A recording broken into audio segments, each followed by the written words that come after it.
want another one? Really? Yeah. I feel the need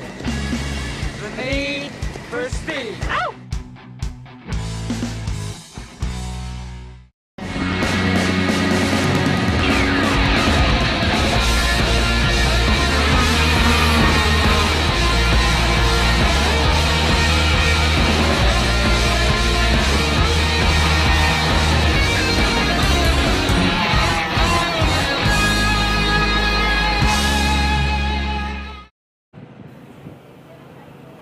And we're about to get going here shortly with our mini Swiffer heats. But first, we're going to send it down to our very own Jenna Tommy, who has caught up with our X30 Senior winner. Jenna? Ryan, pre-final winner. Sorry, my bad. How's it feeling having your kids that you're teaching come and fight you for titles? It's good. I mean, it shows that a lot of our hard work is paying off, and all the other guys are up there and are fast. It's fun racing with them. It's a lot safer, you know. I know that these guys aren't gunning for me like the other guys out there, and so it's a lot more fun, and we can do what we need to do. But the competition's there. You know, when we mess up, they close up. So we have to keep our head in it and make sure that, you know, the end goal is we're up front. Mm-hmm. Yeah, talk to me about the maturity gap. Well, I mean, right now a lot of it's just, you know, knowing this racetrack. Yeah. You know, a lot of, like, at least the pass I made on Nate was just kind of understanding the flow of the racetrack a little bit. But, you know, the kids are young, so they're all really pushing really hard out the gate, and you can kind of let them eat their stuff up, and then you just come back and pass them at the end. So yeah, the patience is definitely a virtue. How do you think it's going to end in the final? Well, hopefully, you know, I can get my cart a little better, and then I can pull away. But if that doesn't happen, it's going to be pretty tight. I mean, it's a long race. This race is super long, and the track benefits people who are behind with this headwind. And so, yeah, I know we just got to, I don't know, hopefully I can get my cart together, and then I won't have to race anybody. Are you changing anything before the final because of the heat? Yeah, I mean, for sure we're going to have to change a lot. I mean, the track with the tire degradation is huge, so we need to stay on top of it. Thanks, Ryan. Good luck. Thank you. Green flag in the air, and we're underway here in Micro Swift. Already a couple drivers getting shuffled wide, and we got a few tangled on the outside lane.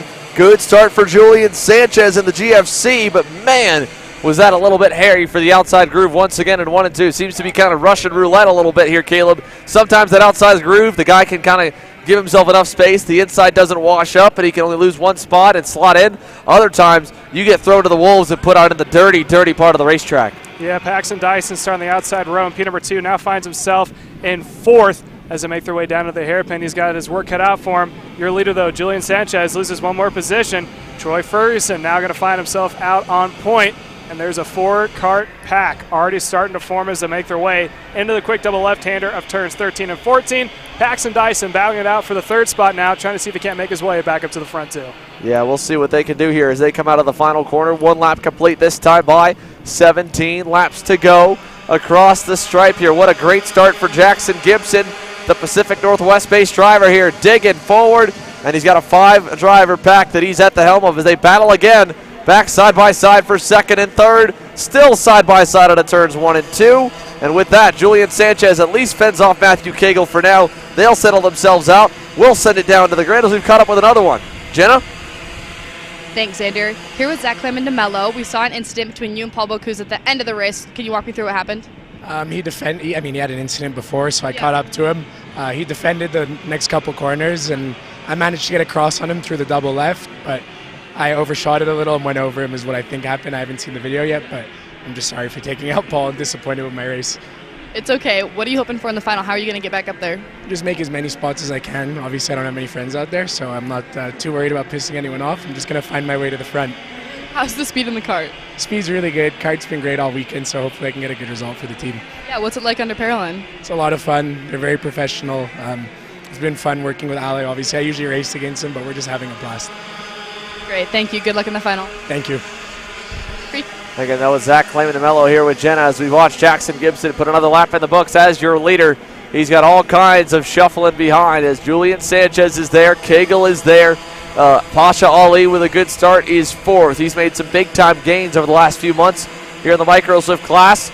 And behind Sanchez now, it is just a frenzy because they've all got bottlenecked up. Look at that, Troy Ferguson trying to work his way back to the lead. He started up front. Again, he is 5th at the moment and still trying to, just can't seem to get around it. It's about an 8-9 driver group here, 2nd on back, chasing Jackson Gibson. You actually need to make a correction on the start. Paxton Dyson actually lost 12. when he made his way out on the first start in turn number 1. So he definitely got the short end of the stick there as the rest of the field now makes their way through. Like you said before, Jackson Gibson got shot out of a cannon on the start, finds himself out in front as Julian Sanchez, who rolled it into P number 1 from starting in the lead, now has his work cut out for him as he finds himself in P number 2 right behind Gibson. Yeah, 3 laps complete, 15 laps to go. Lots of time left in this one, but you wouldn't know it if you were just watching the picture without the ticker, because Jackson Gibson and everybody is lined up and ready to fight here. Gibson, Cagle, Ali. Back to Sanchez. Sanchez now to the outside, inside of Ali, gets by. Look at Rocco Simone. He gets shot out of a cannon right there, and he gets caught into Sanchez a little bit on the exit. And Simone, a 2-for-1 move in turn 3, gets to 3rd. Leaders making their way down into the bus stop. 1 and 2 starting to pull away of both Gibson and Cagle. There's roughly about 2, maybe 3 car lengths difference between themselves and Pashi Ali, who has actually moved up 6 positions after starting at P number 9. So he is finding himself up in the front group. I think a lot of drivers are going to be looking at that start, figuring out what they can do differently on the outside line as we go farther into the features. Here they go through the double left-handed hairpin here. Jackson Gibson through the S's towards the back final 2 corners here this time. 14 laps to go. Since getting to the lead, it's been chaotic behind him, but they haven't tried to pass him yet. I don't know if they will this time. I think Rocco Simone is ready to go to the lead. He's looking for second down to turn number 1 on Matthew Cagle. Pulled out a little bit too early, though, and not able to get it done. There's no big instances to speak of. I think everyone knows how much time is actually in this race. There's roughly about 14 laps to go for these young drivers here running in your Microswift, sponsored by Team Bannock. But right now, Jackson Gibson finds himself in the front of that group. Rocco Simone, like Xander said before, got shot out of a cannon. Last lap went purple. He won a 1:06.26. So he is one of the fastest guys on track. Finds himself in the 3rd position as he has been the bridge to close up that second pack to the main pack. He has here. Now he's going to go for the lead. Rocco Simone down the inside. Turn 12 and clear on Jackson Gibson. He'll take over the top spot. Here's a battle coming for 3rd. Ferguson on Cagle. He's through as well. Troy Ferguson back to his original starting spot. And Rocco Simone at the point in the Paralyn as they'll round the final corner here. Look at that group now. Probably 10 drivers deep here in Micro Swift with just a couple of shuffles up at the front. 1 more lap in the books as we're now going to go to 13 more to go. I'm trying to keep an update on Paxton Dyson, who originally started on the outside row, now finds himself up 2 positions at P13. So I don't think he's got any chance of closing back up to the front unless something major happens. But your new leader, Rocco Simone, moving up 3 spots after starting in 4th, finds himself out in front. Jackson Gibson, also a big mover, finds himself in P number 2 with Troy Ferguson running where he started. Yeah, Troy Ferguson there, close there in the 3rd spot. Might be able to mount a charge on Jackson Gibson with the pace that he's got. I don't know if anyone's got the level of pace of Rocco Simone at the moment, but we're still early. A lot to be found out about where everyone's strengths and weaknesses are. As you see them come into the hairpin, Luke Giglio in the 6th position right behind Julian Sanchez. He was lacking a little bit in the pre-final, seems to have found it. Now going to take over the 5th spot in turn number 13. So Luke Giglio out of Atlanta, Georgia, moves up the order into the top 5 as Cagle becomes the next in his sights. And onto the front straightaway. The Canadian Rocco Simone continues to lead. Gibson 2nd, Ferguson 3rd. But with a big run, does Gibson go back on him? Into 1, he does not. Going to stay exactly how they are. I think the top 3 are going to settle down here just a little bit. Usually in the start of the race is when it gets hectic. Kind of mellows out there towards about the up to the halfway point, and then after that it's kind of like a slow train of who has more endurance to go towards the end. 15 laps here on this almost mile-long circuit is quite a bit of time, so there's really no rush if you're in that front group to try to push the issue and make any major issues. Yeah, let's see here. Again, Rocco Simone over Jackson Gibson. Now we look down the order here for more movers, comers, and goers here. Alex Chandler's gotten into that group. Royce Vega, we talked about him at the beginning of the day with the rough qualifying run that he had. He's now going to make another move that time. That was on Pasha Ali. Overshot it a little bit, though. Nico Orbezo going to be able to, I believe, get by him for the 9th position, and he does. So Orbezo gets through, but nonetheless, Royce Vega he was able to hold him off. Vega into 9th. Royce Vega with a terrible qualifying run this morning. Drove to the pack in the pre-final. He's now on the verge of getting towards that lead group here in the main. While up front, Rocco Simone still showing the lead into turn number 1. Looking Down through the order two, the fastest card on track is Julian Sanchez, who finds himself 5 spots back when he started up front with the quickest of a 105.8. So he's got the speed. The question is, does he have the time? When you're running back in P number 6, obviously there's a little bit of carts you have to go through, but he can kind of sit pretty for the moment because the top 4 pulled away from the field. So he's got a little bit of work to do, but not as much as he thinks. Oh, problems there while you were talking, Caleb. Matthew Cagle had gone around at the exit of the bowl. That was the driver inside the top 5. Matthew Cagle in the number 48 on screen there was shown, and he has dropped all the way down to the end of the group, unfortunately. So you hate to see it for Matthew Cagle. It knocks us down from 4 down to 3.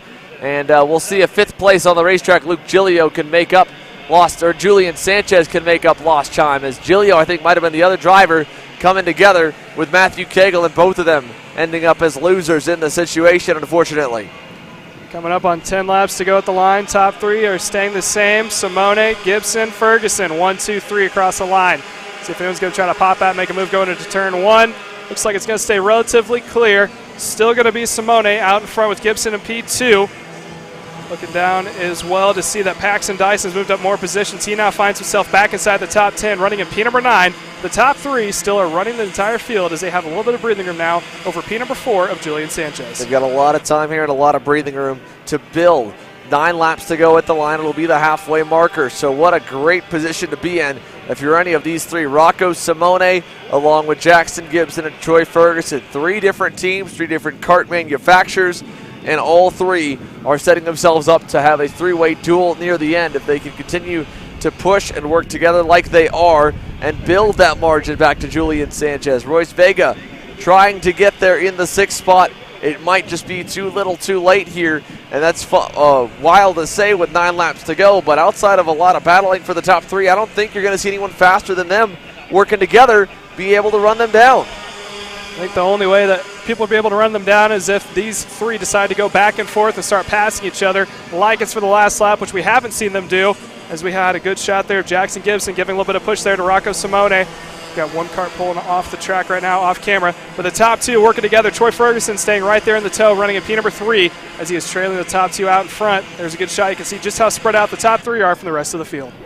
Yeah, here they go through on out of the bowl this time. Ferguson still right there, glued to the back bumper of Jackson Gibson. He's not giving him a single inch to fall back from the race leader, even if he wanted to. Keeps them connected to Simone, keeps then Julian Sanchez, then Royce Vega, then Orbezo, then Pasha Ali's group, which he gets a little bit of a shot there. I don't know if he went wide on his own or just got a little bit of help from Luke Giglio, who's trying to make up back for that lost ground, lost time he had just a few moments ago. He's back to Ali at least and has gone by on Paxton Dyson for the 8th position. 8 to go, this time by around the stripe. There's a little bit of a lead change as Jackson Gibson got a little antsy when a little ride was Rocco Simone going into turn 12, so he falls back to P2. Ferguson still running in P number 3, and Julian Sanchez, the fastest card on track. That time dropped just a little bit. The difference that is between himself and the 3rd placement, Troy Ferguson, as the battle continues on in the top 3. And again, Ferguson there changing pans again with Rocco Simone. So Simone back to the point with a nice pass down the front stretch. 7 to go next time by. Here they are side by side again for the lead. No. Ferguson thinks better of it. He tucks back in line. This is exactly what Julian Sanchez and Royce Vega need to get back into the mix. They're finally into frame just a little ways. If they fight a little bit more, it could easily become 5, could become 10 again. Simone takes them out of turn number 12. Now next line by, we're going to be working 7 laps to go, so the time is starting to dwindle if you're in that second pack. Top 3, Gibson, Simone, Ferguson. Sanchez, though, has got a little bit of company with Vega and Alex Chandler running in 4th, 5th, and 6th. So if we can continue to see a battle in the top 3, we could easily see a 6-car battle for the lead. If they continue to go back and forth is the question, though. Are they going to settle down? Are they going to try to race each other down into turn 1? The inside to defend goes Jackson Gibson. Ferguson tries the outside line. Not going to work for him as he's going to have to stay at P number 3. Yeah, not going to work at all. Gibson able to get back through to 2nd and to hold it through the corner with Troy Ferguson trying these moves. It's allowed Julian Sanchez to get back. It's allowed, of course, 2 more to come. Royce Vega and Alex Chandler are here as well. Mark it 6 drivers in the mix here in Micro Swift. 6.5 laps to go. In comes Matthew Cagle to the scale line, and a frustrated Matthew Cagle, understandably so. Leaders now making the way down towards the hairpin. There's now 4 karts into the battle, down to the inside. Thought about it was a pass for into second was Jackson Gibson. He had to stay where he's at. So now we have joined one more. 4 karts battling it out for the lead. Possibility of 6 as 5th and 6 of Vega and Chandler off in the distance. So laps are starting to dwindle down. We're going to be 6 to go at the line. 1 more until halfway there. Yeah, here they go through the final corner. Onto the front straightaway this time. Rocco Simone. 2 car lengths up on Jackson Gibson. Towards turn number 1 this time. 1 car length back. Look in, not going to go into turn number 1. Royce Vega running in P number 4. He is in that main group. He is trailing on the back bumper of Troy Ferguson. Jackson Gibson just ahead of him. And Rocco Simone continues to lead out in front. We're now at 6 laps, 5 laps to go next time by. You can count them on one hand. And this is when it starts to get interesting. What a performance in the works for Royce Vega here. Willing himself to the front of the pack. And now he's got a chance to challenge with his Benek teammate Troy Ferguson for the lead and the win here in Salt Lake City. I didn't think the 3 would get caught that easily. They've been caught. There's company still on the way that could join them even more so as they head for turns 13 and 14. Still Simone leading, but we've got more and more drivers wanting to get out of this mix, and I have a feeling that they will here, Caleb, sooner rather than later. I think eventually it's going to happen when they get a little too antsy. We're now going to be coming up on 5 laps to go at the line. Out of the final corner, down towards the start-finish straight. That is Rocco Simone leading the group. He's sitting on the inside, close on his bumper is Jackson Gibson. Is he going to try to pop out, make a move here? He's got the potential, but he is going to stay in line on the back bumper, trying to see if he can't build some breathing space. P number 3 of Troy Ferguson also following, but keep an eye on Royce Vega, who is up 6 positions after starting in 10th, finds himself in that front group and sees a possibility for finishment on the podium, if not higher, if something were to happen. He definitely could be there here. Simone with 4.5 laps left. You break down the storylines for all these different drivers, right? Rocco Simone's got big wins. He's done everything that he needs to do to put himself in contention for the championship. Then you got some kids that haven't won the big one yet. Royce Vega's looking for a big-time win. So is the driver in second, Jackson Gibson. That's why you're seeing him hang on the outside of Troy Ferguson and hold on to that second spot. Ferguson actually ends up losing third in the process. He drops back to 4th. Royce Vega up 1 more position to P3. He is on the podium, but is he going to go for higher? Top 2 of Simone and Gibson running 1 and 2. Out of the final corner, Rocco's got more of an advantage over Gibson they did before as we're now working 4 laps to go down into turn 1. I don't think anyone's got a possibility to pass in that top 4 pack that is into turn 1. Everyone's going to stay in line. Still nose to tail as your top 4. Yeah, still nose to tail all together here. The top 4 drivers, Rocco Simone leading over Troy Ferguson, Jackson Gibson, and of course Royce Vega has had a great job, great drive coming up through the field. Not all in that order, but that order could be the order they're actually in less than a lap's time. That's how quickly things could change here in this Micro Swift main. 3 laps to go this time by. Pairs of 2 through the chicane. Does anyone pull out a line yet? Do we still continue to wait? I think we will, and it's allowing, of course, the 5th place driver, Nico Orbezo, to slip further back and back. Alex Chandler back and back to Julian Sanchez and Paxton Dyson in 6th and 7th. Yeah, Paxton Dyson, someone we've got to give a shout out to after starting the front row, now finds himself with the possibility of finishing in the top 5 if this were to pan out to his favor. Top 4 make their way out of the back parts of the track coming across the line.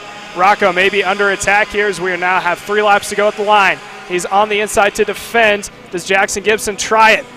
Got the potential for it yet again. Doesn't do it. Top 4 stays nose to tail with 2 packs of 2. Out of that first and second corner, still is the same 4 as before. Yeah, here they go through turn number 3. Simone leading through the bowl. I'm just waiting at this point here, Caleb, to see when they want to go by him. They seem all happy to ride where they're at, but we've seen time and time again how easy drivers have been able to defend here at UMC. You're not seeing a whole lot of slingshots on the front straightaway. I think out of all the tracks that we visit, this has to be one of the safest ones to be the leader at when it comes to the odds of winning the race by the end of it all. I mean, once they get out of this left-handed hairpin, it's about game over. And they're only going to have 2 more times to get through it. 2 to go this time around for your leader, Rocco Simone. After turns 12 and 13, if you're able to pull it off, there's really no possibility for a pass unless you have to someone who has a really ballsy move coming in the final couple of corners. One more lap in the books as we are now working 2 laps to go. Rocco Simone out front. Here's a pass for second. Side by side, second and third. Royce Vega trying to see if he can't get around Jackson Gibson. Rolls the outside line. Now see if he can't go for broke. See if he can't get up to front as Rocco Simone is going to be challenged side by side. Yeah, and look at Royce Vega trying to get into the mix there. Not able to do it. It is all going to be Jackson Gibson hanging on to second. Vega still third. Ferguson still fourth. Through the bowl, over towards the bus stop. Rocco Simone, no charge there either. All good, all together. Half a lap to go as they go towards the back hairpins. Yeah, they're still top 4 nose to tail. 1.5 lap, like you said before, as they are going to see if they're going to defend coming down to the hairpin. No one tries for it as they're still going to go nose to tail. Half the field wants to defend. The other half are going to be staying in line. Yeah, here they go, side by side for second. Vega trying to cross over on Gibson. They're going to go wheel to wheel, nearly banging tires through the chicane. Battling for P2, Vega gets the spot. And while Rocco Simone is going to win the pre-final, give top honors here. Or no, white flag, sorry, called it a lap early there for the main. Rocco Simone with a half-second advantage as Royce Vega has clawed his way all the way up the order. Can he get there to the lead from way back here at the start of the day? He's going to have to pull something out of the top hat if he wants to. He's got a huge disadvantage to Rocco Simone, who finds himself at about 3 car lengths in front, like you said, half a second when they came across the stripe. Now he's going to be working the toe as much as he can. They're going to make their way through the bus stop, see if he can't try to pull something off. Heading down into the hairpin, he's starting to close back up. Royce Vega's got the momentum. Watch for Rocco Simone to defend, but all he's got to do is make it the next 2 corners, and it's all but probably sealed the deal unless something major happens. Yeah, there he goes to the bottom side. Credit to Troy Ferguson. He's trying to allow his teammate as much space as he can to fight for the lead and the win. To the outside, Vega again. Ferguson still giving him room. Vega gets the run, but he doesn't get the positioning. Through the S's, final time. Vega looking for anything, some kind of Hail Mary. It will not come. Rocco Simone will round the final 2 turns and win the main event on Saturday in Utah. You can hear the crowd yelling just above us on top of the box. He got close there. I thought Royce Vega was going to be a little further back. He waited, slingshotted to get there. Came about 0.003 of a second short. I think that was even closer than I thought we would end up being. But wow, Royce Vega almost gets there, but it's almost impossible to get someone at the start-finish line. Give that one to Rocco Simone, a nice finish. Well, with that in mind, ladies and gentlemen, let's take you through the results from the Micro Swift main event.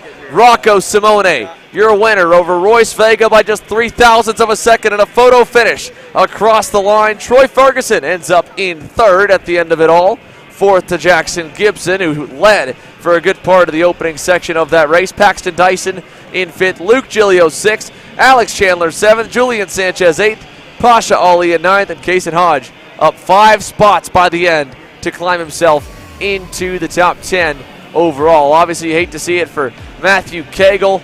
What a great run he had going there. Ends up in 20th. He was running in the top 5 for a good chunk of that one. But congratulations, Rocco Simone, Royce Vega. So close to getting that maiden win. Just because I'm a little bit shy, but he gets a whole lot of hardware and a whole lot of points with that impressive drive to second here today. A quick commercial break is coming. When we come back, K100 Juniors main event will roll.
Parolin USA, a top-level performance team with unmatched hospitality, offering a full-service driver development program with year-round testing available in Miami, Florida, and the official North America racing team of Parolin Racing Chassis. Chassis and parts available at ParolinUSA.com.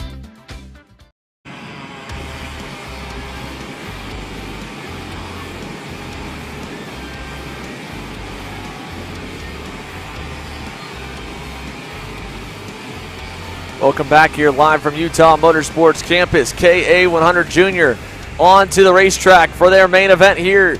Caleb Gaffera getting set to line up on the inside of row number 1 alongside Cooper Shipman. The two had a good battle and a good breakaway in the pre-final earlier this morning. Then we go back on to Charlie Smith and Oscar Iliff on row number 2. Spencer Conrad, Stephen Miller, row 3. Then it'll be Truly Adams and Steven Iser at row 4. Jesus Vasquez Jr.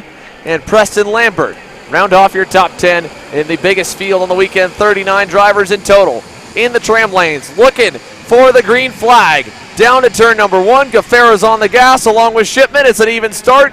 And here we go. We're main event racing for the second time this afternoon. Nicely done by Cooper Shipman. He's going to hang on to third. And it looks like it's a good start as well for a couple up front, but not so good. Look at the dust getting kicked up by everybody in the midfield on back. As a good start for Charlie Smith puts him to second. So far, so clean. A little bit of dust kicked up, but no spins or tears just yet. Gaffera, Smith, and Shipman through the bus stop. Yeah, definitely a cleaner outside lane start that we saw in the previous race.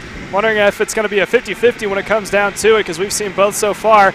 There's a nice little pass on the inside, moving up one more position.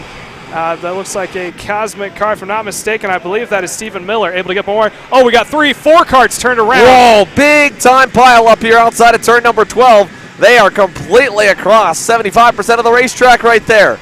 And they are all hooked together as they try to get clear. They're waiting on the field to come by. The good news, it's a long track and a long lap here, over a minute lap times for them all to go. Having a little bit of trouble. It looks like a couple of cars were stacked on top of each other. When that happens, those wheels get intertwined, especially when they get hot. Hot rubber on hot rubber leads to them sticking even more. But now it looks like they're just now underway, so there should be no effect for leaders, although it looks like one is struggling to start. Here we go. So, yeah, they'll at least be all right. Your leaders headed out of the bowl this time into the infield bus stop chicane. 19 laps to go, 1 lap complete in the 20-lap main event. And while we've got main event number 2 on the racetrack, let's send it down to main event number 1's winner as Rocco Simone is caught up with Jenna. Jenna? Rocco, that was an awesome win. What happened at the start? You fell back a little bit, but you managed to work your way back up. Yeah, after start I got hit from somebody behind. I went to the middle, I got hit, and I hit up the track, and I fell back down to 7th. So how'd you work your way back up to first? Just put your head down? I put my head down and I took them off one by one. Yeah. Are you excited to be on the top step of the podium? Yes. Who do you want to thank for helping you out this weekend? Alessandro Detulio for his coaching, Yannick, my dad, my mechanic Glenn Butler, the whole Parolin team, everybody, the whole Parolin team. Thank you so much, Rocco. Great win. Thank you.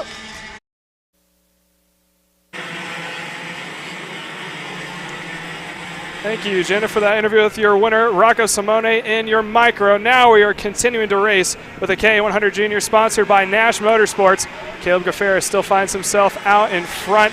The rest of the field falling from behind, although right behind him, Charlie Smith. Those two start to pull away, but Cooper Shipman, who found himself starting at P number 2, went shuffled back into the 6th spot, finds himself up into P3 as we have a couple pulling off the track off camera. So now we continue to have a decent battle out 1 and 2, but the rest of the field not too far behind, as there is an easy 7-cart battle for the win. Yeah, they're shuffling all over the racetrack here in that main group. Here they come through the final 2 turns, down the front straightaway. Gaffera leading the way over Charlie Smith, and they've changed positions quite a bit behind them. Shipman, Adams, Vasquez Jr., then Stephen Miller, then Spencer Conrad at the 7th and final spot here in the lead group. And it's a big gap back to Steven Iser, about a 1.5 seconds before you'll find the Speed Sets Motorsports driver. There's Vasquez Jr. going by on Truly Adams. He gets by the Nash Motorsports teammate, moves up to 4th, and locks on to Cooper Shipman, while Charlie Smith has been a loyal pusher to Caleb Gaffera thus far. How long will that go before he decides he wants to take the lead on his own? Through the chicane this time, single file, and they will stay that way. Caleb Gaffera, Charlie Smith, Cooper Shipman, 1, 2, 3 much of what you'll see here, I think, with the longer sessions, a lot of less urgency for these drivers here to go through to the front, especially when they're already at the front. When they're all patient, they can all be patient. However, all it takes is one impatient driver, one driver that wants to battle, and it'll force everybody else to kind of have to put their defenses up and battle a little bit as well here, Caleb. Yeah, I got 16 laps to go at the line. Top three know that they're quick. I think they want as much separation as they can right now. Fastest car on track, though, is P number 4 of Jesus Vaquis running in P number 4. He's leading that second group with Truly Adams running in P5. Stephen Miller in the 6th spot, rounding out that second 3-pack. So we got a decent-sized battle out in front. Top three, though, definitely been the class of the field. Grafera, Smith, and Shipman. Shipman again starting on the front row after getting shuffled back into P2. That accordion effect we can see come into play. They get into the tighter parts of the track. They bunch back up, but to get down the long straightaways, the top three separate themselves out from the top 6. Yeah, here they go through the chicane. We can see one driver been knocked off the racetrack exiting either the chicane or exiting turn at number 12, going over to 13. But the leaders still all together, relatively speaking, going back to Spencer Conrad. It's pretty spaced out beyond Conrad in 7th, but at least your front 7 are all in one big grouping. 5 complete now, 15 laps to go. And Caleb Grafera, well, he's led them all. Cooper Shipman getting some help from Jesus Vasquez Jr. to close up. Charlie Smith, looks like he's been listening, tired of waiting behind Grafera. He goes to the lead. Shipman comes with him. Vasquez Jr. trying to go also. He cannot. He slots into 4th. And that 3-car battle for the lead quickly turned into a 6. As you said before, Jose Franquez Jr. running in P4 is trying to see if he can't crack his way into the top 3. He brought with him Truly Adams and Stephen Miller is going to round out the rest of that 6-pack. They're all starting to get bunched up nose to tail, but it looks like Stephen Miller's starting to fall off just a little bit. Top 5 still up in the mix. It's Caleb Grafera leading the way. Yeah, he's not leading the way. He got shuffled back. Yeah, he got past a little bit. He's going to get past even more now by more drivers going on by. Vasquez Jr. gets through, as does the driver right behind him, Truly Adams able to get by also. Grafera slotting in line back in the 5th or 6th position of this main pack. And out of the final turn with Stephen Miller bearing down. The hurt may not be over yet. 14 to go. Charlie Smith and Cooper Shipman leading the way here in Utah. Jesus finding himself up into P number 3. Adams now finds himself in P4. Grafera continues to get shuffled back, but he's got to just figure out when to put your elbows out and say, I'm done getting past. I need to start making up some spots. He is all over the back bumper. That is of Truly Adams. Right behind Grafera, Stephen Miller also sees his opportunity to crack into the top 5. Find himself in P6. So just like that, the freight train came through and took away the lead from Caleb Grafera. Find himself getting shuffled farther back through the field. Yeah, here we go through the chicane this time. You can see that gap is half a second from the top 2 back to the next group of 5. Out of the final corner here, or into the final corners, out of that first hairpin of the back sector. Out front, a Nash EOS card.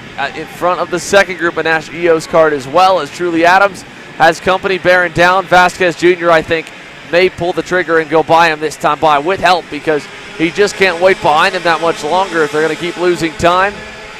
As he pushes him down the front straightaway, he will stay in line. Jesus Vasquez Jr. being a loyal pusher to Truly Adams. Maybe he doesn't think he can go any bit quicker. Knowing Charlie Smith is up the road there, they know that at least one of their go-karts, if not all their go-karts, has a setup on it that could pull away from themselves and most of the pack, but I don't know if that's what they've got on as well. 13 laps to go next time by. 7 laps completed. Charlie Smith leading the way here in Salt Lake. I think part of the reason that Jesus is staying right behind Adams is that he thinks the best possibility to catch back up to that front group is with the pushing buddy, as he continues to just plow him in the back. Tries if he can't catch back up. There's a send down the inside. Grafera loses one more position. That is to Stephen Miller, who finds himself now back inside the top 5. So Grafera, after looking like he was kind of invincible out in front, is under attack and struggling to maintain in the top 5. Yeah, he's struggling to get there. So let's see if he can get back there with enough time. Maybe cool the tires off. 12 laps to go this time by. I mean, it's not the end of the world to go back where he's at. The only thing that would really be unfortunate is if they battled too much besides him with each other, as they were looking to do for a moment there. They would lose touch with the leaders. They wouldn't be able to hold on to them or run them back down. Out of turn number 3 here, your leading group headed towards turn number 4. Single file and out of the bowl. Single file is part of the name of the game to catch back up to the top 2. Smith continues to be on point after being able to get around Caleb Grafera. Shipman sees his opportunity to just sit pretty where he's at. You're in the cat, I guess you can call it the catbird seat. He's there in case there's a mistake. He's also there to push the issue, try to see if he can't make Charlie Smith make a couple more mistakes. But what he wants right now is those two to pull away from the field so that the rest of the pack doesn't catch back up. That is led by Truly Adams. Adams, though, getting all sorts of help from Jesus Vanquist Jr., followed by Stephen Miller and Caleb Gaffera, who continues to struggle to stay within the top 5. Yeah, there we go through the final couple corners. Jesus Vasquez Jr. finally going by and clear. Already here for third. Trying to maybe get there on his own. You compare the lap times. Jesus Vasquez Jr. 101.87. The leader, Caleb Gaffera, 101.89. However, all that said doesn't mean too much if he's unable to hit that lap consistently and the leader slows down, but he's at least on pace with the leaders at the moment. Top 2 continue to try to stretch the lead. Smith and Shipman. Last lap, Smith improved his best time. They still maintain about 0.8 of a second difference between themselves and third placement of Jesus Vanquist Jr. Adams running in P number 4, trying to see if he can't work with his teammate to catch back up to the top 2. This next time by, it's going to be 10 laps to go, so they are at halfway. Right now they're making their way out of turns 12 and 13, now heading over to the back parts of the track. They continue to go nose to tail. Top 2 running close with each other. Their strategy of working together and pulling away from the field. Again, these aren't teammates. These are 2 guys who have competed on the track with each other for a long time, continue to start to pull away. Last time by was about 8 tenths. This time by it improves just a little bit quicker than it was before. But Jesus Vanquist Jr. went purple last lap with a 101.789. He may be down by about a second, but he is still quicker on track and tries to see if he can't catch back up as they continue to bottleneck each other in that mid-pack. That is going to work out. Oh, we got a couple of carts turned around, and I believe that maybe Jesus turned around. That is Truly Adams in the 844. I don't know who the other one was, but Truly Adams in the 844 National Motorsports EOS cart gets turned here out of the lead group, and you hate to see it. He had such a good run going, so Truly Adams now loses touch with the group. And that battle also, I believe, collected Caleb Gaffera. So Gaffera, unfortunately, he's lost a lot of time. He's now behind Stephen Miller. Vasquez Jr. is up into 4th. I think there are more that all got kind of collected. Spencer Conrad is going good. We're still missing a few extra from our lead pack. We'll see him at least drop down the order when they come by the stripe. Charlie Smith, Cooper Shipman, Jesus Vasquez Jr., all good. Gaffera behind Stephen Miller, who's up to 4th. Adams, Truly Adams, really the one that really lost the worst out of it as they go through the turn 1 and 2 complex. You can see the gaps now through the top 5 and back from the top 5 to 6 with Spencer Conrad here with 9 laps to go. Shipman starting to fall off just a little bit from the back bumper of Charlie Smith. Last time by, he was about a 3/10 slower than your leader. Beautiful shot there. That is the battle for the 3rd position. Top 2 went by at the bottom of your screen. That is Jesus Vanquist Jr. leading the way over Stephen Miller. Right behind him, Caleb Gaffera finds himself back inside the top 5 after Truly Adams had his little spin. Not quite sure what happened with that one. Hopefully we can see that on a replay here in the future. But the top 2 making their way through turns 12 and 13. Smith, Shipman, Vanquist Jr., Miller, your top 4, all spread out. So it looks like it's probably going to be the Charlie Smith and Cooper Shipman race as they make their way across the line, 8 laps to go. We thought that a little bit in the Micro Swift race, but to be fair, they did prove us wrong. They worked together, they caught back up. We just got to monitor the charts here, see what the lap times look like for the second group. That time by, I don't want to think it was really that much. No, we still lost a 1/10 of a second, and there they go battling again, side by side, all the way through. There's Ernesto Rivera, I believe, getting into the mix. Was 8th last time, moving to 7th, maybe even 6th. It might have been a double pass on this big-time group coming out of the bowl. That is the battle for the mid-pack, leading the way. Spencer Conrad, Cameron Reed, ones who are major players up in that pack. Leaders have pulled away by a large margin. They continue to spread themselves out even more so. So this may be the battle we watch for a while. Again, that is Spencer Conrad leading the second pack, running in the 6th position. Cameron Reed 7th. Rivera also in the mix, running in 8th. So they have probably all came to the conclusion that there's no chance they can catch back up to the top 4. So let's run it out here and see who can get that highest spot in our pack to finish in 6th. Yeah, let's see what they can do here. 5 laps to go this time by as they all work their way past the line. An 18-lap feature for the Mini Swifts. And while Jesus Vasquez Jr., as you mentioned, had the fastest lap, has been super quick. Last time by was one of his slower episodes. It was not as quick And here we go out of the bowl. This time by 6 laps to go. Charlie Smith, Cooper Shipman, Vasquez Jr. The gap need to be made up is about a second. As we look further down the order to find some of the more packs and battles going on through the bus stop here this time. Yeah, good shot there of that mid-pack battle for the 6th position. That's led by Ernesto Rivera. Leaders making the way on the right-hand side of the screen, coming towards turns 12 and 13. There's the 2-pack battle for 6th. Rivera and Reed. Rivera running out in front of that pack in P number 6. Reed running in P7 respectively, as they have got a little bit of separation from themselves for the rest of that pack. So it looks like separation is probably the name of the game here. Saw separation in the mid-pack, now we're starting to see separation out in front. Yes, sir, here 6 laps to go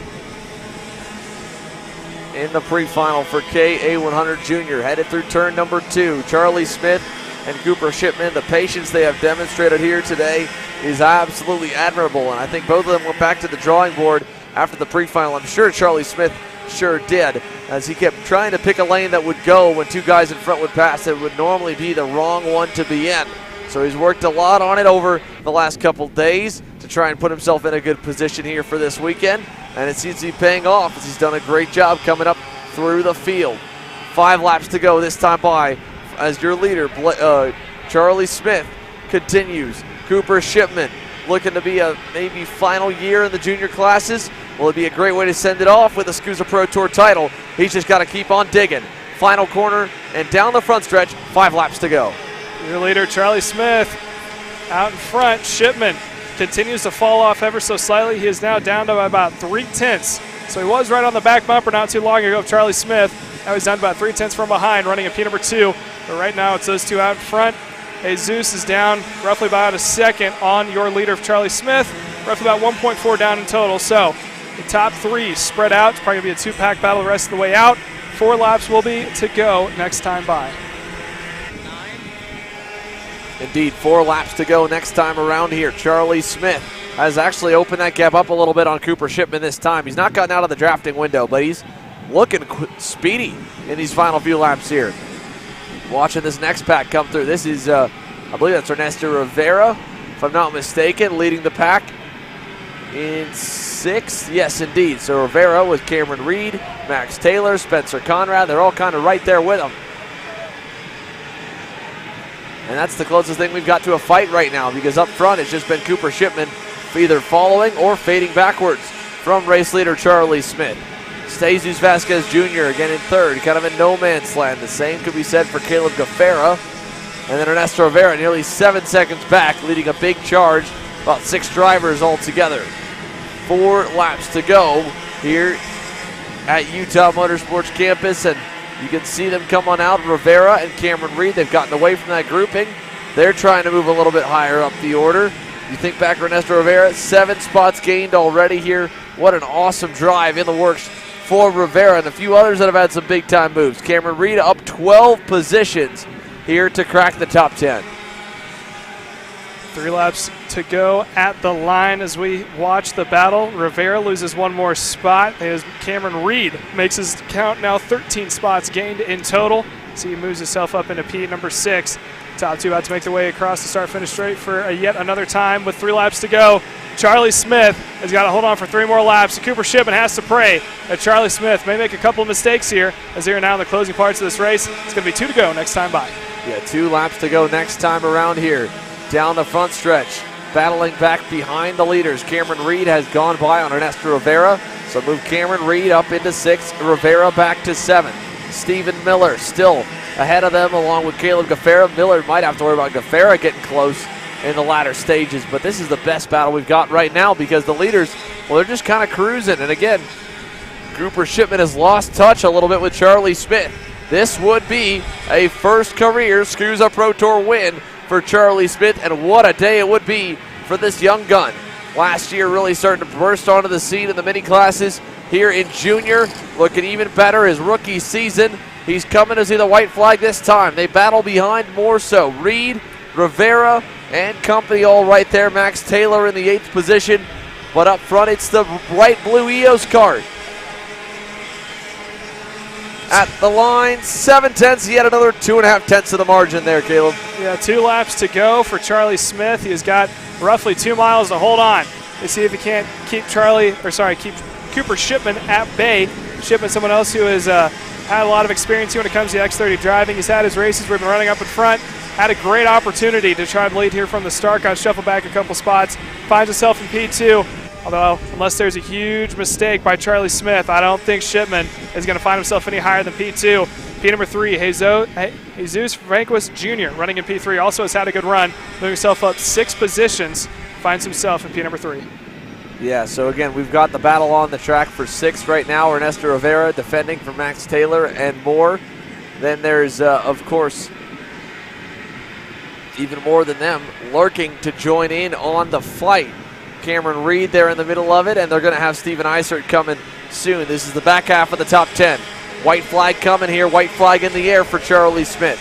Cooper Shipman, second, and now 1.1 seconds back and officially gone.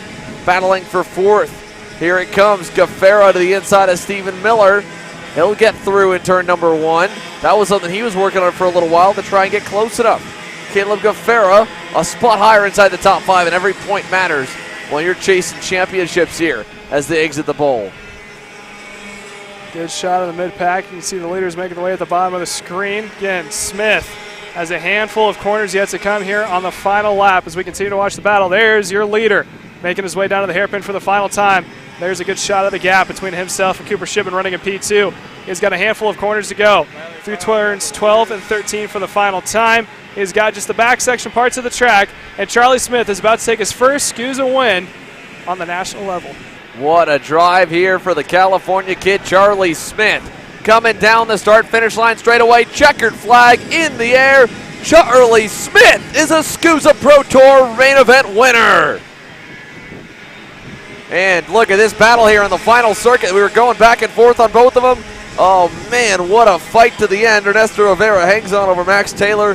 Steven Eisert, Cameron Reed drops to 9th. But Charlie Smith gets it done here in Utah. And the Nash Motorsports EOS cart goes to the top of the box in a class flooded. Here are top 10 flooded with Iron Rock Motorsports entries and Rollison Performance Group entries.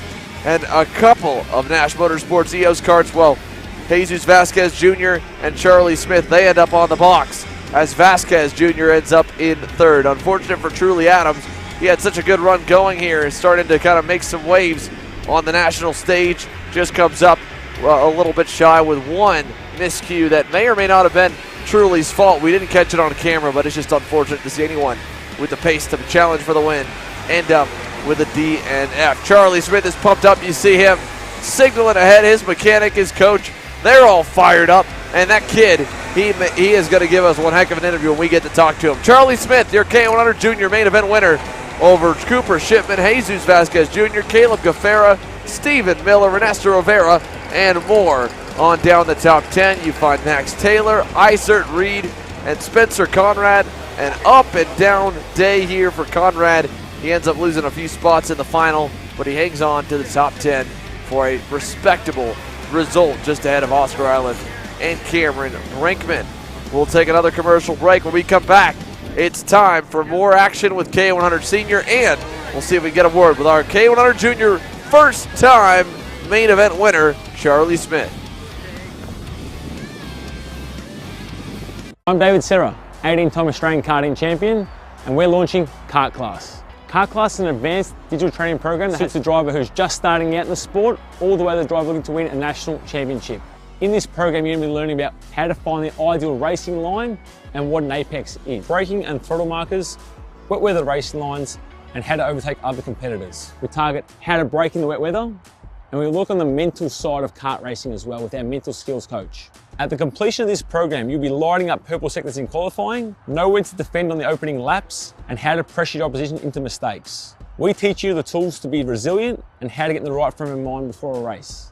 We look to complete the whole package by getting a strong mindset, a driving style to suit all conditions, strategizing your race, and getting the last 1% from your team. We'll teach you how to win the final lap of a race, driving the wet like Max Verstappen, and creating the perfect bubble for yourself to mentally be in the zone. To find out more, click the link below.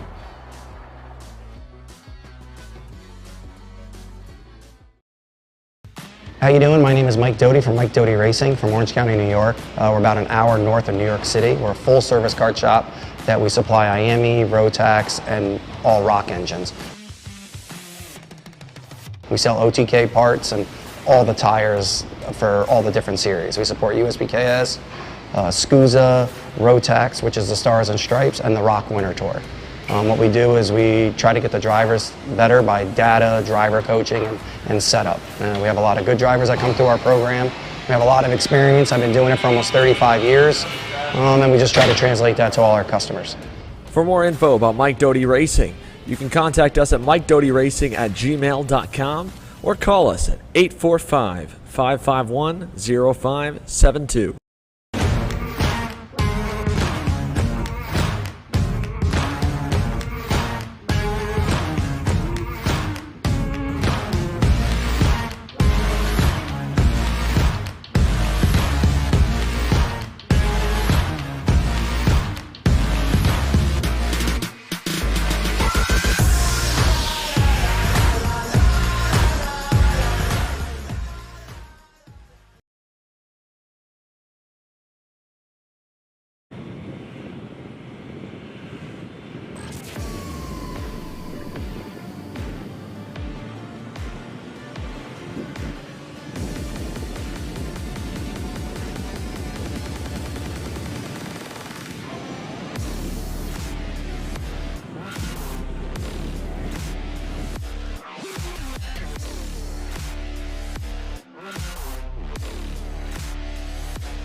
Live from UMC in Salt Lake City, Utah, KA100 Senior onto the racetrack.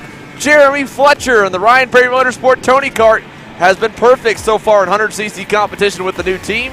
Qualified on the pole, won the pre-final. He's looking to close out the day with a win in the main event, but he's got 34 other competitors looking to knock him off. To his outside, it'll be Cedric Lupia in the RPG Cosmic, and it's then Caleb Schrader and Cole Kleck on row number 2. Row 3, Walker Hess and Zach Meyer. Row 4, Josh Campbell, Vinny Miskelis. Row 5, Macy Williams and Ethan Rapp. And as they come onto the front straightaway, it is a full grid. KA100 Senior into the lines, looking for the green flag this time. We've got it. Green flag down to turn number 1. Fletcher brings them down to the inside lane. And it looks like, oh, we got problems back there. Walker Hess gets put up in the air a little bit. Everybody else makes it through, and they're all trying to find a place in line to turn 3. Schrader settles down for P number 2, able to make up one more spot. Lupin gets pushed back as he is not going to find himself up into P4, now almost into P number 5. Oh, we had two drivers together over here in turn number 3, and one might have been kind of up and over a little bit. They're all cleared up. That is going to be a couple of Iron Rock Motorsports Tony Karts that are collected, and it's unfortunate, but they are okay. As back up front, battling all the way through here, turn number 12. Big, lots of passing, and oh, we got contact. There we go with a couple near the back of the field. Everybody keeps it going, and Fletcher takes them into the S's to complete lap number 1. Chaos on every corner so far. 1 lap complete. Jeremy Fletcher, your leader, and while he leads the way, let's go down with Jenna. She's caught up with a first-time national winner with Charlie Smith. Jenna? Thanks, Xander. Charlie, that was your first win. How do you feel? I feel pretty good. I mean, thanks to Nash Motorsports and Chris Wareheim, we made it happen. So. Yeah. Are you going to do anything after this to celebrate? We'll see. Me and Chris made a little bet, so we'll see. Where are you from, Charlie? I'm from Orange County, California. Anything you want to say to your family that's watching you back home? Thank you guys. Love you, and I won. Yeah. Who else do you want to thank? Offset Sport, True Speed Auto Sport, Lucky Design. That's about it. Great win today, Charlie. Nice job knocking those front rounders off. Thank you. Back Big to you thanks guys. here to Charlie Smith. Thank you, Jenna, as well. Charlie Smith, again, what an awesome job to get that first career main event win. He did it, no questions asked. I mean, pulled away by over a second at the end of that one. This is exactly what Jeremy Fletcher's trying to do here, Caleb, but they are doing everything they can to keep with him. Battle for second. Look at Cole Kleck looking for the inside down to turn number 1 as the pack goes on through. He's up to second, and the Arcade Motorsports driver, after a rough run in the X30 Pro pre-final, he's at least looking good here in 100cc action. More battling further back down the order. One of the RPG Cosmics getting shuffled back, passing all the way up and down the grid, and Cole Kleck, the standout rookie here this weekend. If there was a driver of the day to vote for, I think without question the Texan deserves it here, Caleb. He is on it. Yeah, he hasn't had the best luck of today. He's had some good runs. Hasn't had enough to get up there towards the front, but he finds himself up into P2. Now he's going to see if he can't reel in Jeremy Fletcher. Fletcher looked like in that first lap he had an opportunity to pull away from the field, but I think Cole Kleck and Caleb Schrader probably going to have something else to say about it, because he's bringing not only Schrader but also looping with him. So we could easily see a 4-car battle for the lead here not too long, but we still have 17 laps to go, so still quite a bit of racing still yet to come. Yeah, here they go down the front straightaway. Kleck is about 3 car lengths back from the RPM Tony Kart. Lots of time left, 17 laps to go down to turn number 1. Jeremy Fletcher leading this 4-car train with Kleck in line along with Schrader and Loopy, and as you mentioned, it's about a second and a half, nearly 2 seconds back to Ethan Rapp, who's moved up 5 spots so far into the top 5. Macy Williams on a good drive as well for the West Coast-based driver under the Christian Bird Motorsports operation into 6th. That's his second group right here. So they are 5th on back. Leading that pack, Ethan Rapp, then Williams, then Josh Campbell. They're in 7th. They're coming through the chicane. Here they go towards the back corner. Campbell looking for 6 on Williams. He'll take that spot away. Move Josh Campbell up the order. Peyton Phillips is right there. Remember Peyton Phillips? Terrible qualifying run for one of our top contenders at NOLA Motorsports Park. He's slowly getting that Super Tuned Tony Kart back to the front of the grid. He's in 8th currently, inside the top 10 with a lot of laps left. Top 4 continue to kind of stay where they're at. I thought Cole Kleck would have been closing up sooner than what he has been last time by. Looks like he has added a 10th of a second to what it was before. Jeremy Fletcher goes purple with a 101.5. Kleck went a 101.6. So not a huge time break between the top 4. They're all right there in each other's toe. Oh, we got one way off the track. That was Campbell. Campbell got knocked off the racetrack over back at turn number 1. We just saw him getting up into 6th, getting by Macy Williams, and Josh Campbell gets sent through the weeds in the RPM Tony Kart. He's now outside the top 10, falling behind Alex Stanfield's Team Felon Tony Kart, who trails Vinny Miskelis. And in the middle of all that is Zach Meyer on the RPG Cosmic. So rough run there in turn 1 for Josh Campbell. He's recovered and is just trying to hang on as he lines up behind Walker Hess there on the Privateer Tony Kart entry. I mean, I know it's not something you want to see when you obviously get shown off track, but it was a good recovery by him. When you go off, you're not going through grass, you're going through dust, dirt, everything you can think of, comes back onto the track and able to maintain a spot. He needs some kudos for that, but now he's got his work cut out for him last time by. And I think Macy Williams, was also kind of tripped up by it, because you can see the gap that Ethan Rapp was able to pull. Here comes Peyton Phillips, going to go by Williams to the inside. He'll bring Meyer with him. No, Meyer's just going to let him on go through. Now he'll try and go. Contact. Oh! Macy Williams up in the air. Somehow hangs on, doesn't go over. She has been knocked completely behind our camera stand in turn number 1, and Meyer is out as well. That right there, Caleb, was a classic situation of hesitating a little bit in Meyer's case. That is a newcomer to the national scene. He's been so impressive here this weekend, but just was kind of hesitant of whether or not to follow through with that pass. He halfway went through with it, and then they made contact at the end of the corner. You got to fully commit, or you got to back out of it, and he wasn't sure whether or not to go. Williams obviously was trying to do everything she could to stay on the clean part of the racetrack on the low side, and they just banged wheels, and man, it is a miracle Macy Williams did not go up and over onto her head, but that is tough. A tough break for Macy Williams. The girl powertrain between herself and Lydia Small, both of them qualifying inside the top 10 with some of their better runs on the Pro Tour this year. Now both towards the back of the grid. Rough to see here, and it's been an up and down first quarter of this race here in KA Senior outside your top 5. Yeah, situations like that, like you were saying, you have to commit or you don't. No one anticipates someone to halfway commit. They either anticipate you to take the spot or not take it, so you have to be thinking ahead of the other driver. Thankfully, like you said, everyone was safe. Good safety here from the track workers, able to get over there quickly. And he also had a good view of them trying to get the car back on track, just how hard it is to get it back going again once you get into the dust. as we have one coming off. Unfortunate to see. Top 4 continue to spread out. Jeremy Fletcher still holding on to a 0.6 of a second lead. It's gone up to 7, it's gone down to 4, but it stayed right about here in the 6 to 5/10 of a second range between himself and Cole Kleck, who's moved up into P2. Yeah, here comes this main lead pack, snaking its way through the second pack, I should say, the leading 4.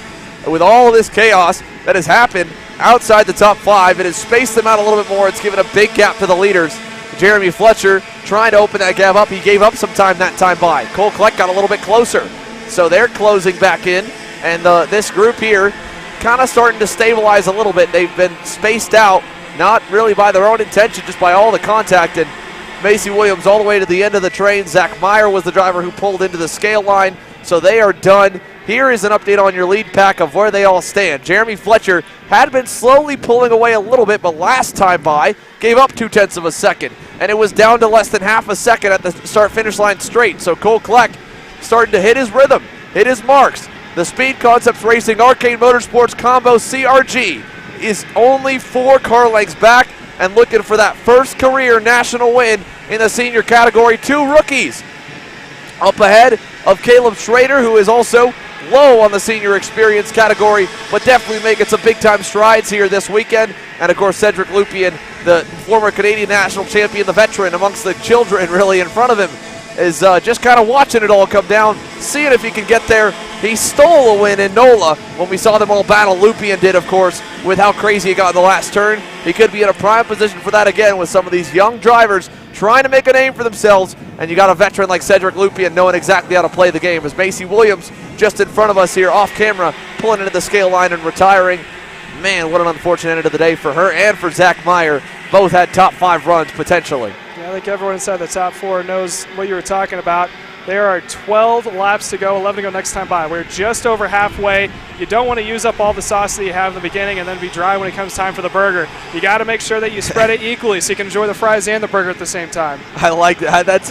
That's a good analogy right there, Caleb. It's patience. I mean, these guys, we've doubled the length of our pre-finals to finals on a racetrack here with lap times over a minute. You're looking at a 25-minute main event roughly for all divisions. So there is a lot of time, and we talked to so many guys talking about tire conservation here. I mean, you're seeing the difference in that, where you've got guys used to running near the front like Jeremy Fletcher, like Cedric Lupien, who just goes through for 3rd on Caleb Schrader. And now, here as we move towards the second half, this is where veterans like Cedric Lupien, who's been saving his stuff up, might be able to start to use a little bit more juice, get a little bit more out of the car, and close up. But Jeremy Fletcher, man, he put another 0.2 back on the gap last time by. It's up to 0.8.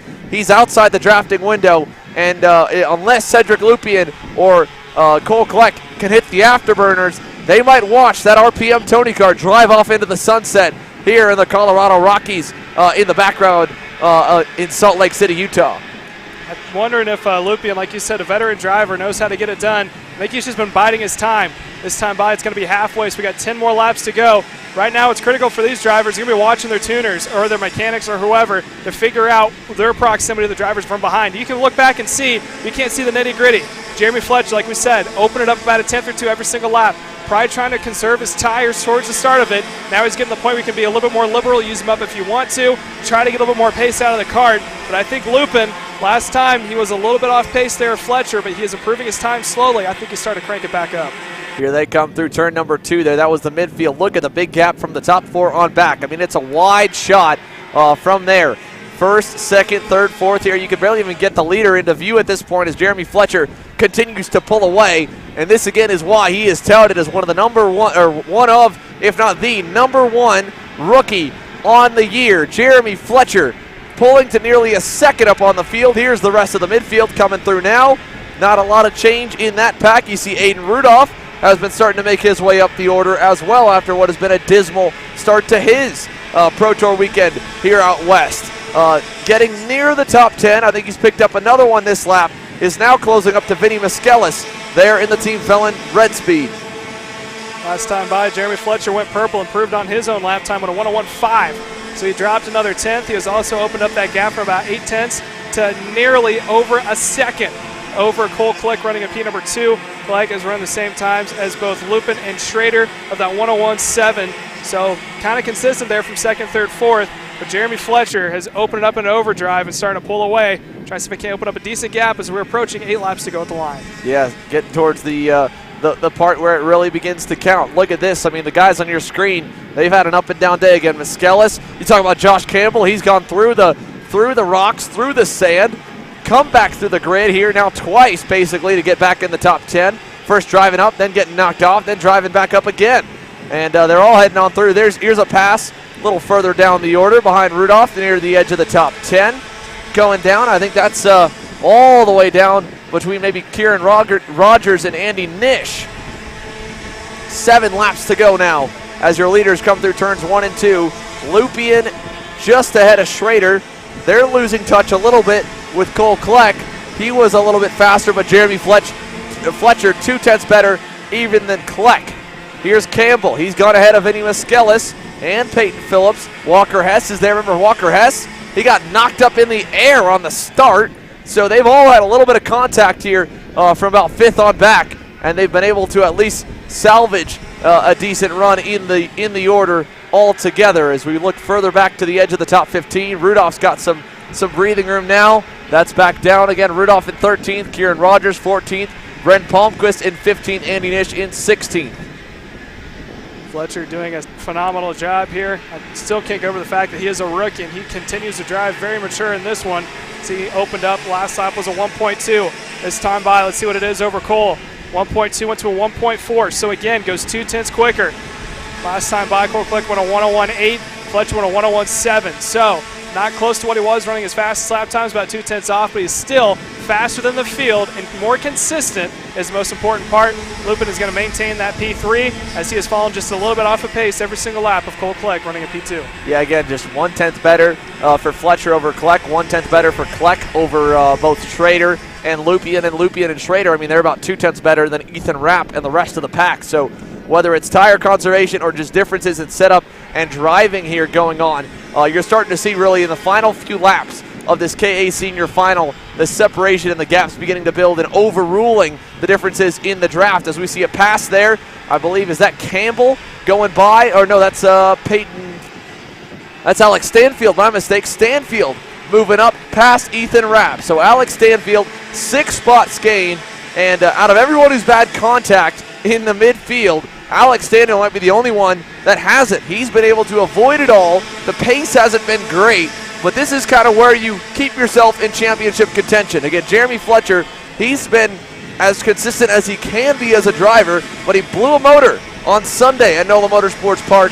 That's when Stanfield got the checkered flag. So a drive like this here for Alex Stanfield is going to put himself potentially in that championship fight when we go to Newcastle, even though he's not had the best start to the weekend. Another top 5 run today and another top 5 run tomorrow puts him in a great points position looking to that final 2 rounds of the season in a month and a half time when we roll up to Indianapolis. 5 laps to go though when they come back by the stripe. Here's some more midfield battles going on. Josh Campbell, Vinny Miskellis, Peyton Phillips, and Walker Hess. That is back from 7th to 10th. Here at the edge of the top 10. Then 2 more there at the end. Gia Cicero, haven't talked about her much today. She's up 10 spots. Started 21st here in the main. Kept herself kind of out of trouble as much as she can. Good run in the works for Gia. 5 to go. Fletcher still out in front, continues to open up that gap now at a 1.7 over Cole Kleck in P2. Cole Kleck opens up his gap just a little bit more over Lupien running in the 3rd spot. So we got 5 laps to go. Jeremy Fletcher, who has done a phenomenal job of putting it into high alert as he continues to pull away. Opened up more than enough that we can consider breathing room as he is trying to see if he can't just go into maintaining right now. He's kind of plateaued at that 1:01.7, 1:01.6. He can continue to run about 2/10 of a lap faster. He might find himself having a very good Saturday afternoon. Definitely could be here. We're watching this group still. This is the tightest pack that we have on the racetrack because the top 4 are still not really changing all too much. You can see the differences on the lap times there as the leaderboard shuffles on through the pack with everyone just kind of spacing out more and more lap after lap. Jeremy Fletcher remaining at a consistent 1:01.6 to 1:01.7 pace, only about a 10th off of his best lap time at a 1:01.5. 4 to go. I mean, he's just been flawless. There is not much more you could say about Jeremy Fletcher other than perfection or as close as you can get to it. compared to what he has been on here today. There's Peyton Phillips on through. Campbell leading the next, or Alex Stanfield on through. Then Campbell's group 7th on back. Stanfield leading over Ethan Rapp for 5th and 6th. They've got at least a second, but they're nearly 10 seconds back from the lead. I mean, it's a big time margin for what the top 4 have put on this field. And you got to give credit again to all of them.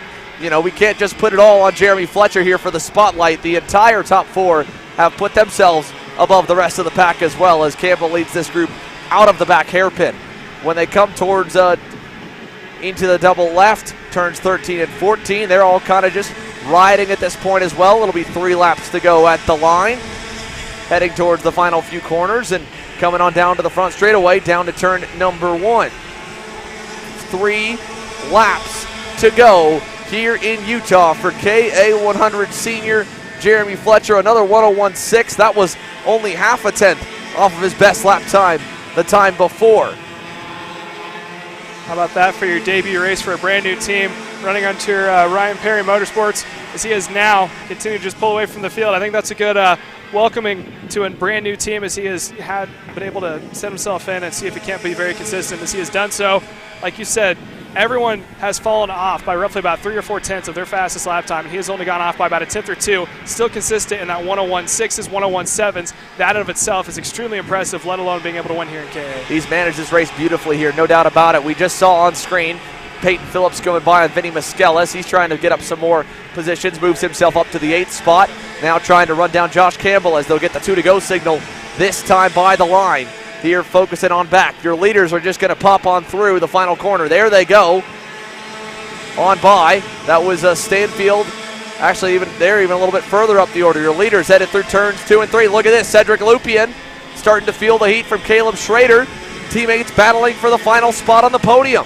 So Cedric Lupien, Caleb Schrader, nose to tail. Schrader stayed even to Lupien, and it's no surprise, of course, Lupien kind of in the same position as a Ryan Norberg would be in the X30 Pro class. He's helping develop a lot of the talent RPG has in the 100cc category here, and of course gets him back behind the wheel. But now he's got to battle him. They're on similar setups. Obviously, they share the data, and here they go. Look at Schrader. Crossover move. Is he clear? He is. Is Lupien going to give it to him? Caleb Schrader looking to get onto the box. What a great run Schrader's put together here today. He's also been very calm and collected. He's kept that card underneath him. Didn't use up his stuff. White flag this time. 2-car length gap here on the final lap for 3rd. So Caleb Schrader takes him down to turn number 1 with a healthy margin. And up front, in the lead, Jeremy Fletcher. Cole Kleck in 2nd.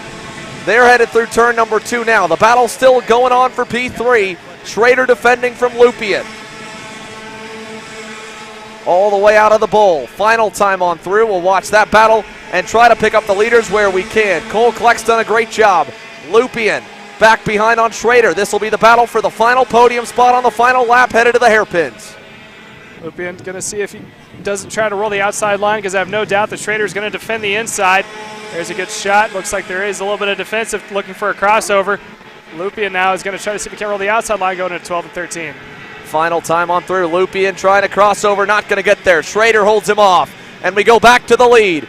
Jeremy Fletcher, what an awesome job today. He will win in KA100 Senior across the line. Behind him there, 2nd place, Cole Kleck. 3rd to Caleb Schrader.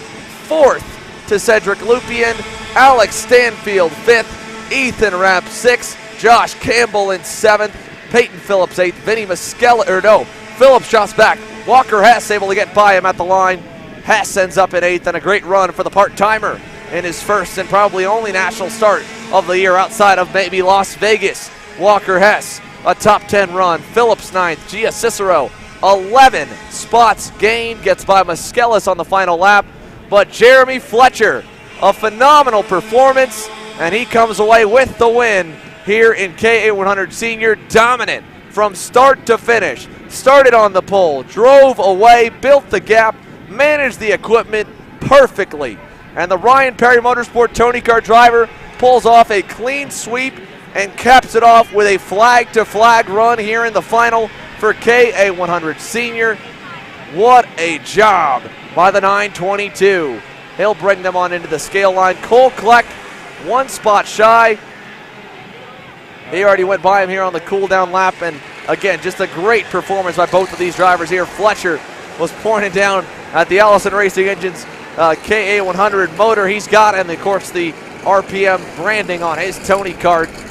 Like you said, Caleb, no better way to start it off than with a dominant win like that in 100cc. And I mean, he's not doing half bad in your X30 Pro class as well. It just needs to be a little bit up there more for the main event, but he's close. I mean, he was so close in that pre-final, was right there. If he can find one more 10th, Jeremy Fletcher, you want to talk about solidifying yourself as the top rookie prospect. If he sweeps here today, that would be a statement made, but nothing less, a statement made in 100cc competition. Jeremy Fletcher, your winner in KA100 Senior, a dominant run over Schrader and company. You look back down the order for some of the other names that unfortunately did not get the best ending to their Saturday afternoon in the 100cc class. Macy Williams, Zach Meyer, again running inside the top 10, crashing out. Josiah Tracy and Jeremy Cooper were the two collected on the opening lap in turn number 3. But Fletcher, Cole Kleck, rookies 1, 2, and 3 to Caleb Schrader.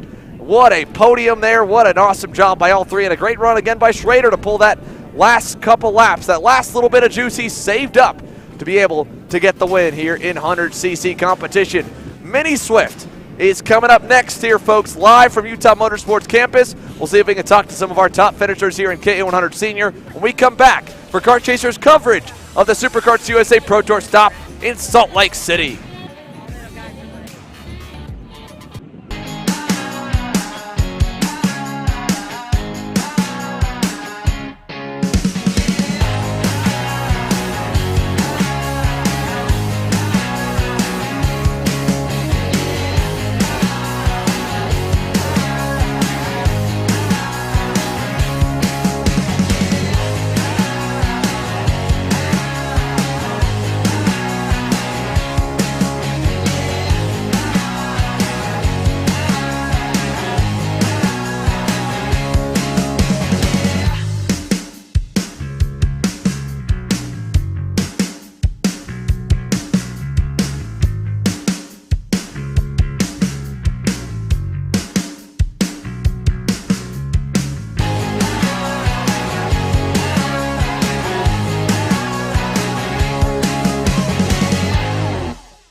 As the Western importer of the Praga and Formula K chassis brands, Leading Edge Motorsports is a high-performance kart shop and race team with a simple mission: teach others the joy of high-performance driving, supply our customers with the highest quality products and services, and most of all, win races.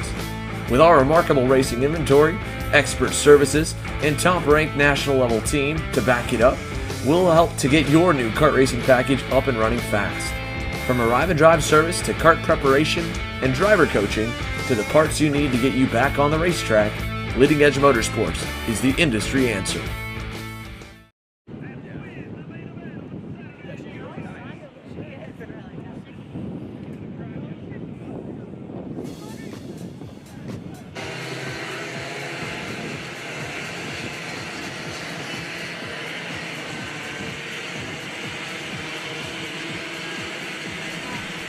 And welcome back. About to get underway here with your Mini Swift, sponsored by Parolin USA. Top 10 goes as follows. Lucas Palacio is going to lead the way over Gage Bailey in P2. Alessandro Chusho going to start P number 3 next to Asher O'Costin starting at P number 4. Tyrone Kipper Jr. starts at 5th spot next to Jack Iliff. Tyler Roberts starts at P7 next to Maximum Kerwin. Tristan Murphy starts at P number 9. Rounding out your top 10 is McLaren Carroll running in the 10th spot. Top 10 is going to lead the way over this 37 kart field. Mini Swift about to get underway. Round number 1 here at SKUSA Spring Nationals in beautiful Salt Lake City. Couldn't ask for a better day, better weather, or a better backdrop. About to go 20 laps is going to be the distance. Palacio and Bailey, Trusho, O'Costin, Kipper Jr., Iliff, Roberts, all karts who have been up in front. All have been able to lead here on the SKUSA Pro Tour so far. Let's see the debate between the inside line or outside line. Both have been causing a little bit of debacle. Inside line typically is the best overall. The outside line sometimes has been falling off. but every now and then they can keep it up. Let's see if Gage Bailey is going to be able to roll the outside line. He's going to need some help there from Asher Costine, running in P4 to make it happen. Making the way to the back parts of the track. Coming on to the main stretch for the first time. Let's look and see if it's a green. They're down at a walking pace. They need to get in the tram lines. Looks like a little bit of a debacle there in the front. They finally get themselves sorted out 2 by 2. Coming down to the flagman. Let's see if the green flag is out this time by. Beautiful backdrop, mountains behind. Coming down to the line. Green flag is out. They're going to roll it. It is going to be Palacio down to the inside line. Let's see how Bailey can hold on. Get shuffled back 2, 3, almost 4 spots as he's got to blend in that mid-pack.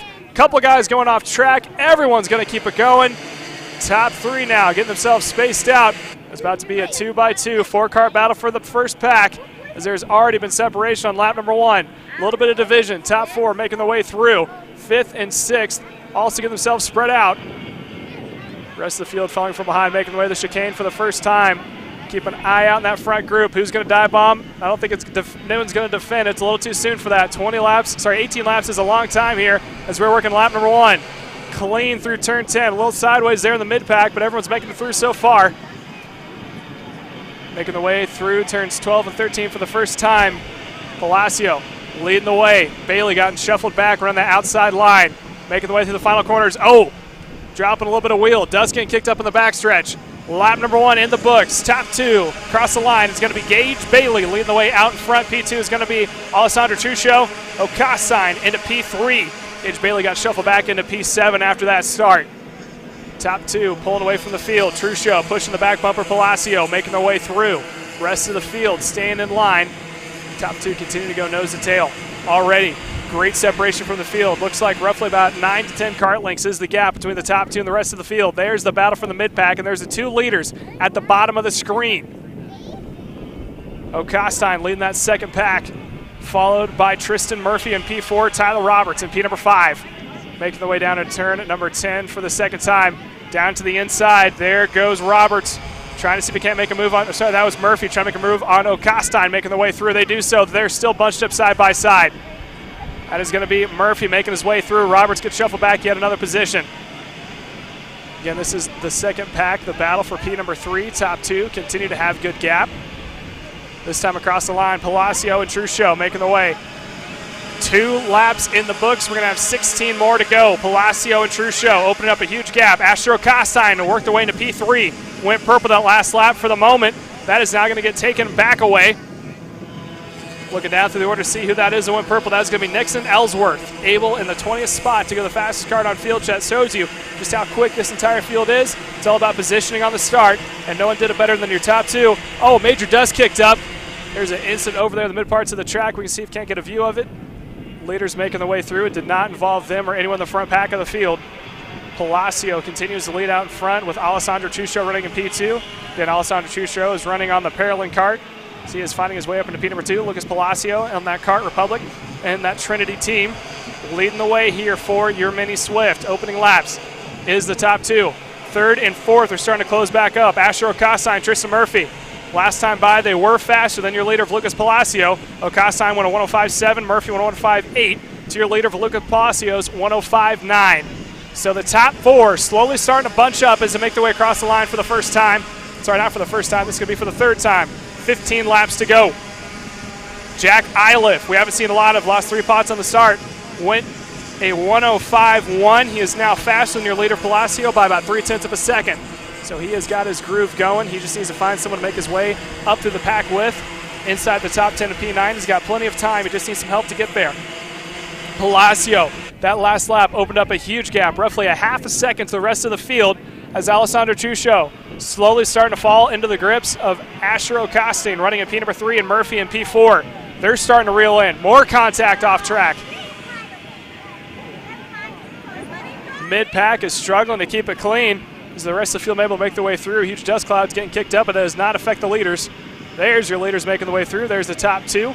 3, 4, and 5 closest ones, Ocostine, Murphy, and Roberts. Up to the back parts of the track, coming to complete 1 more lap. It is going to be 14 to go at the line, 4 laps of 18. There's your leader, Palacio, starting to lose his lead just a little bit to your second placement.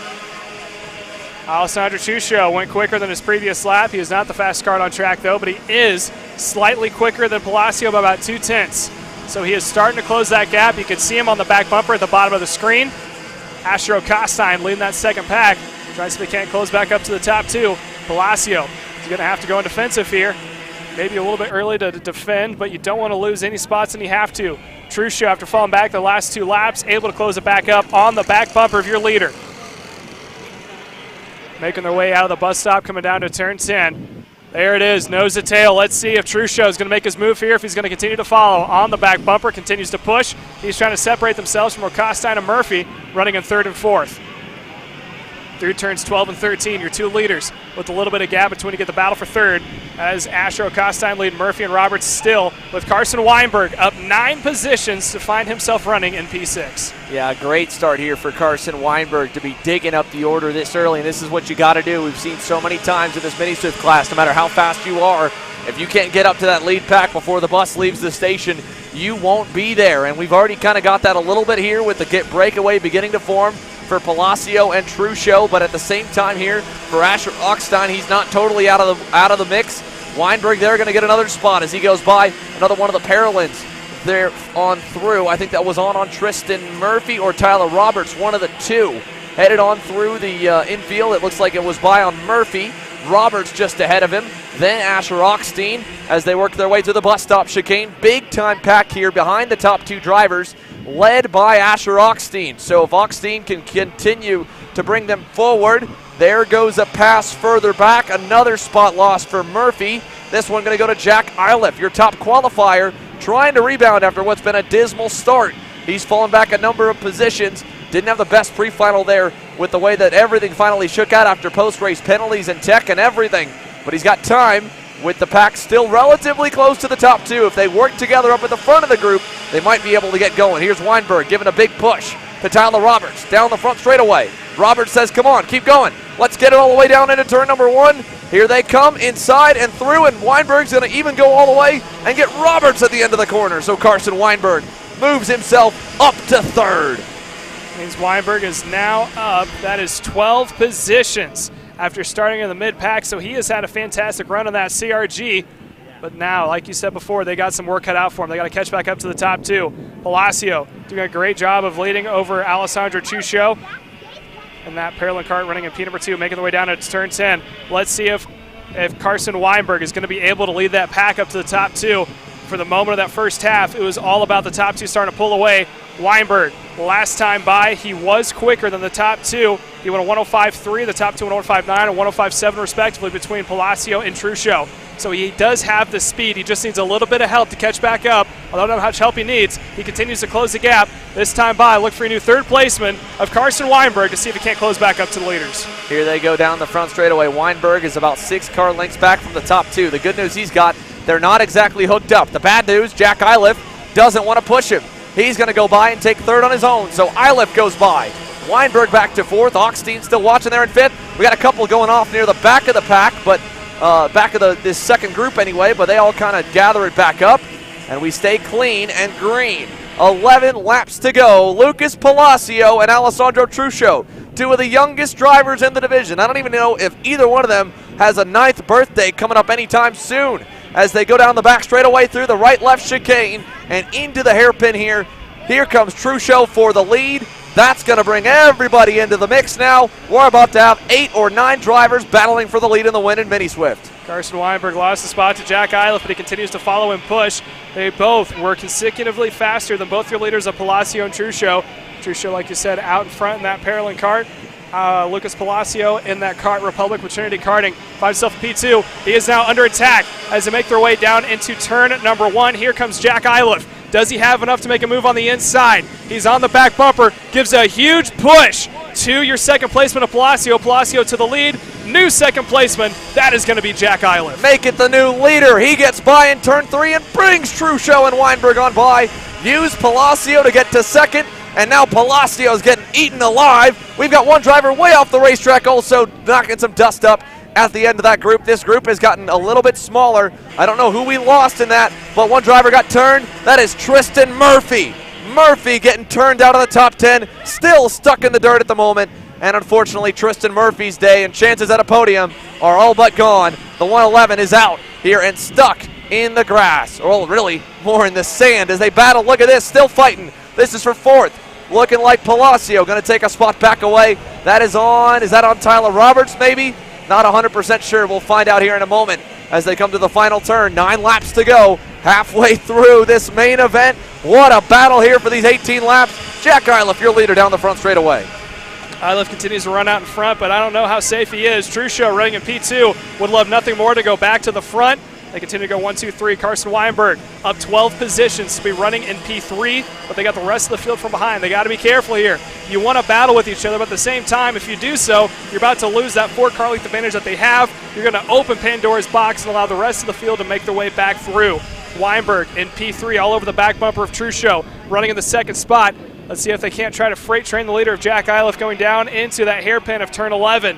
Making the way through the chicane one more time. There's some dust in the background, but that was from karts. Doing some off-roading here in Salt Lake City as they make their way down into turn 10. There's no freight train. Carson Weinberg continues to hold on to that third spot. Truchot now maybe under attack from Weinberg, making the way down into 12 to the inside line. Carson Weinberg takes a spot away. Truchot falls back into P number 3. So Carson Weinberg back on the charge here. Got shuffled back a couple times.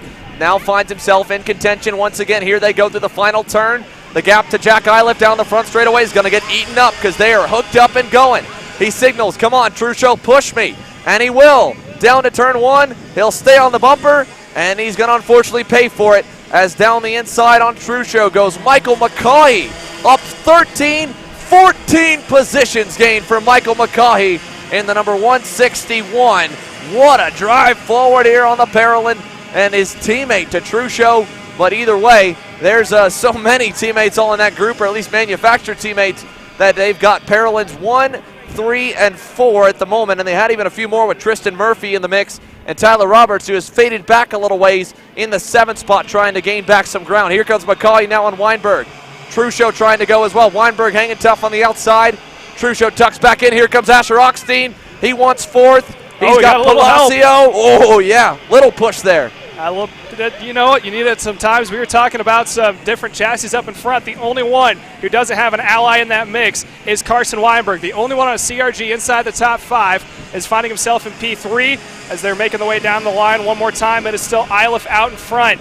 P2 is going to be, if I'm not mistaken, as we wait for the time to update, that is Michael Magali running in P2. So there's a Parolin 1 and 2, Weinberg, CRG 3, Ocasine in P4 of the Trinity Kart Republic, and P number 5 is going to go to Lucas Palacio. So there's still a whole bunch of mix-up in the top 4. We thought it was going to be a 2-kart breakaway of both Palacio and Truchot. Is now a 6-kart battle for the lead. Yeah, but again, a little bit of separation there with all the shuffling for 4th, 5th, and 6th has kind of pushed them back just a little ways.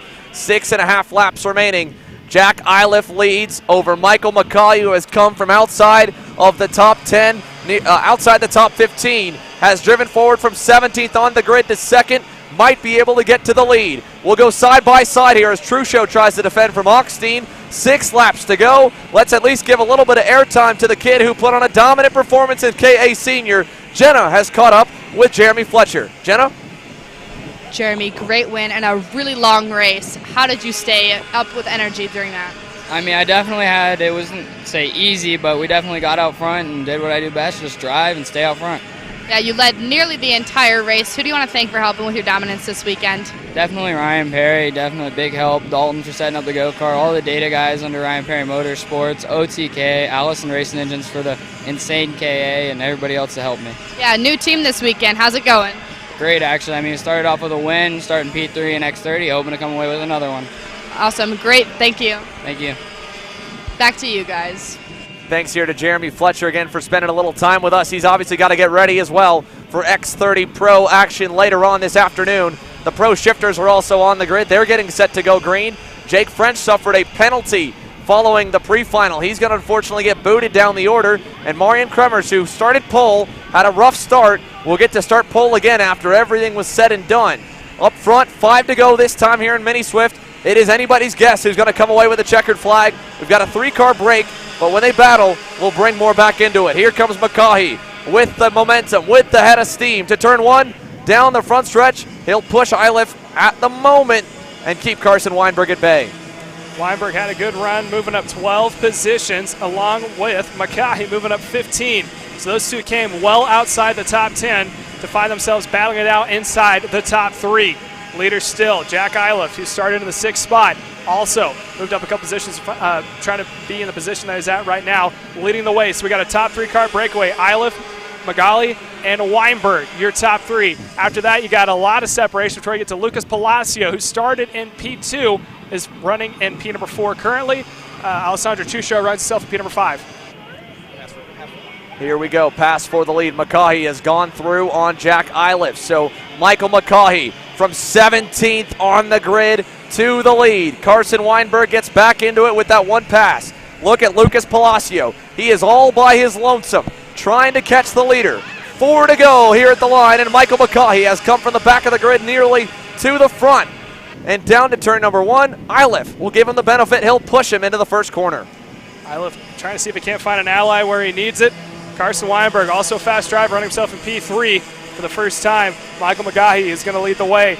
Top 3 need to stay as fast and consistent as they can because Palacio needs every reason to catch back up to the top 3. All he needs is 1 or 2 more passes like that, and he could easily find himself in contingency to battle for the last podium spot.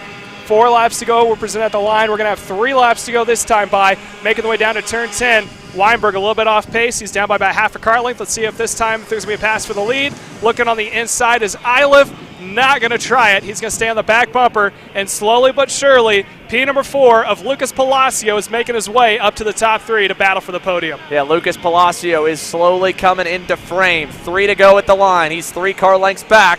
Needs him to battle just a little bit. The youngster trying to challenge 3 drivers at the front who have a little bit more experience than him, 1 or 2 more years in the class apiece. Down the front stretch, Iliff continuing to push with McCaughey. Not going to go by just yet. 3 more times around, and you can see how much the gap opens up when Iliff really times the run perfectly and locks onto their bumper. I mean, he pulled 2 car lengths on Weinberg alone. Down, and now he goes to the lead in turn 3. So Jack Iliff goes by, and that gap goes back away. McCaughey drops to 2nd. Now in the 3rd spot, Carson Weinberg wants in on some of that action. He's trying to see if he can't get up at a P2 right now. He is on the back bumper of McCaughey, who enjoyed his time leading for the 2 laps that it was. He is going to be probably defending going down into the hairpin of turn 10. Keep an eye on that 4 spot. Palacio just at the top of your screen. He may be trying to see if he can't capitalize off the pass about to be made here. Down to turn 10 of the hairpin. No one makes a move. Palacio continues to follow in 4th. We're coming up on 2 laps to go. Double sticks will be up in the air. Still anyone's race inside the top 4. Here they go all the way through. McCaughey runs a little wide out of turn 14, loses a little bit of ground. That might actually work out for the better. If he starts this straightaway from about a kart length back, he'll get a bigger run than just being right on the bumper, but he's back on the bumper already. Jack Iliff not exactly dragging the brake, but not exactly pulling away either. He's going to block all the way down to the paint, all the way down to the dirt and sand. Here comes Palacio for 3rd on Weinberg. He gets through. Palacio up another spot, looking for maybe 2nd. Not close enough into 3, but it's a 4-driver pack, and with the blocking for the lead, it could be more. Jack Iliff trying to hang on. This is a race track. We've seen a lot of guys be successful defending, but we almost saw Rocco Simone lose that win to Royce Vega with just a slingshot move, and that was between the 2 of them. So if in this case we see a driver close, get a big run out of the final turn and get some help from 3rd place to push past the leader, it could be a slingshot photo finish. McCaughey to the outside, lets Palacio take over 2nd, and Palacio now goes to the rear bumper of Jack Iliff. Here Weinberg trying to see if he can't do a crossover move, goes wide the normal racing line. Now he's in the draft of 2 out in front, both Weinberg and Palacio. McCaughey around the outside on Palacio, muscles his way back by to 2nd as Palacio went wide. Now Jack Iliff, white flag in the air. Here comes Michael McCaughey from 17th on the grid to the bumper, looking for something into turn number 1 as Jack Iliff goes on defense mode again. McCaughey not going to push him out of the way. He'll stay on the rear. Look how big this pack's gotten. Look at Iliff to the outside, now inside. McCaughey gets hung out. Here's Carson Weinberg into 2nd, and McCaughey's in the dirt. Drops a little bit of, drops the tire that's going to lose momentum. Now Weinberg, who looked like he was out of it, may be in the perfect position. He's behind Iliff. 1 major passing point left. He's going to have to defend your leader, Jack Iliff, that is. Weinberg, see if he can't roll the outside line, coming up into the hairpin.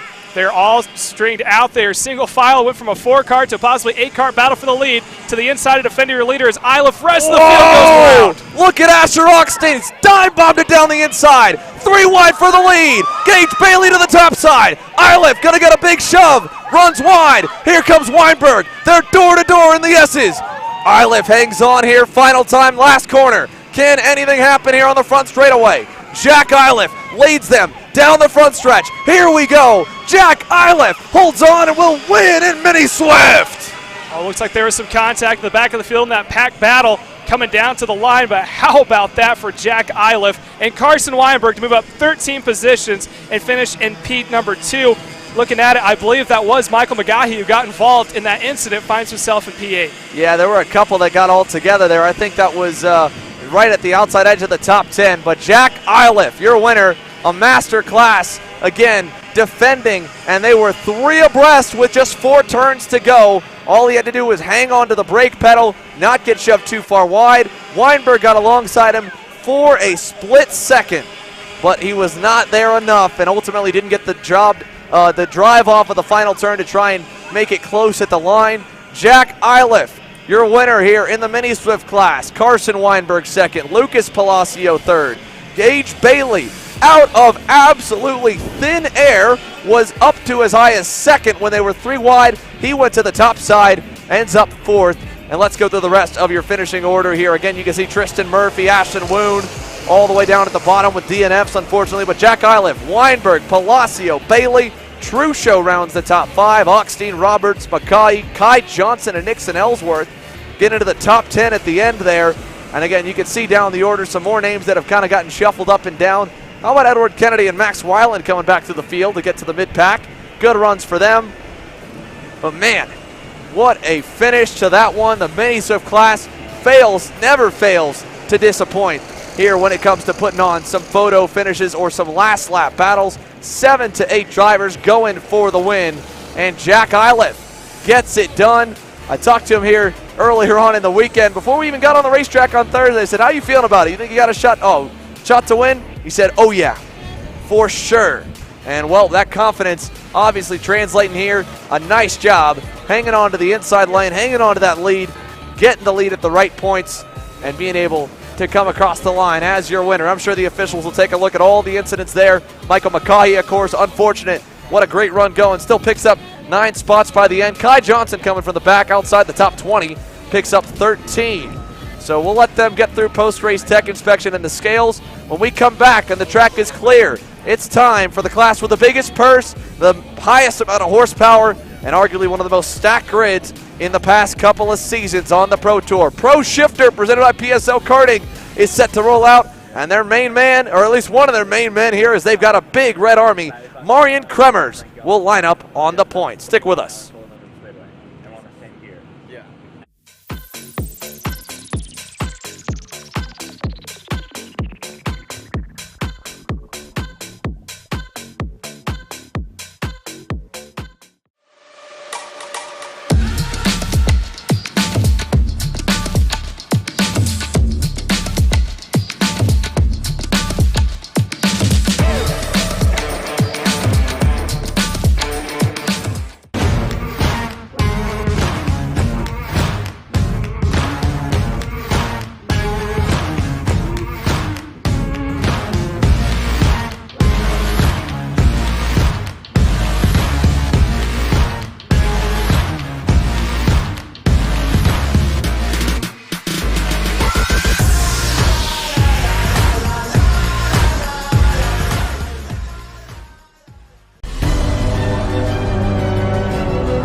Hannah Greenemeyer is going to score the final win of the U.S. Pro Kart Series.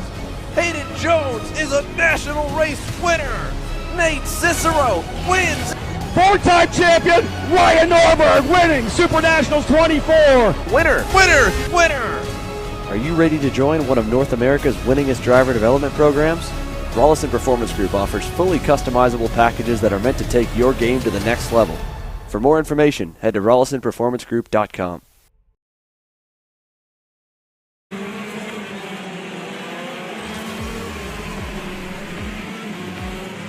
Well, here we are. Pro Shifter getting set to go green. Let's take you through the starting lineup for one of the two headline marquee divisions on the SuperKarts USA Pro Tour. Marian Kremers will get to line up on the pole after a penalty. Docked Jake French from the win in the pre-final down to line up in fourth. AJ Myers, the reigning Pro Tour National Champ, got a good start, was able to beat Marian Kremers and Jake French off the line in the pre-final. He now gets to start on the front row alongside Kremers. Hunter Pickett in the PSL karting for Art. His first race on the new colors. His last race here on the Pro Tour at NOLA Motorsports Park ended in flames. Was on track for a podium. He starts in a podium spot here in third to the outside of him. Pre-final winner, at least first across the line, Jake French in fourth. Jacob Gulick in the GFC karting. Entry to the inside of fellow PSL karting driver David Greco. Then row 4 it'll be Hannah Greenemeyer, and moving up after penalties, Kyle Wick in the 209 is going to have to get a much better start, or going to get an opportunity for a better start, I should say, after having to start at the tail end of the field following a mechanical failure in qualifying. Josh Campbell running double duty in 100cc and Pro Shifter competition lines up in 9th. Talon Yockel, a rookie in the shifter class, inside the top 10. Then Billy Musgrave, after penalties, gets docked all the way down to 11th.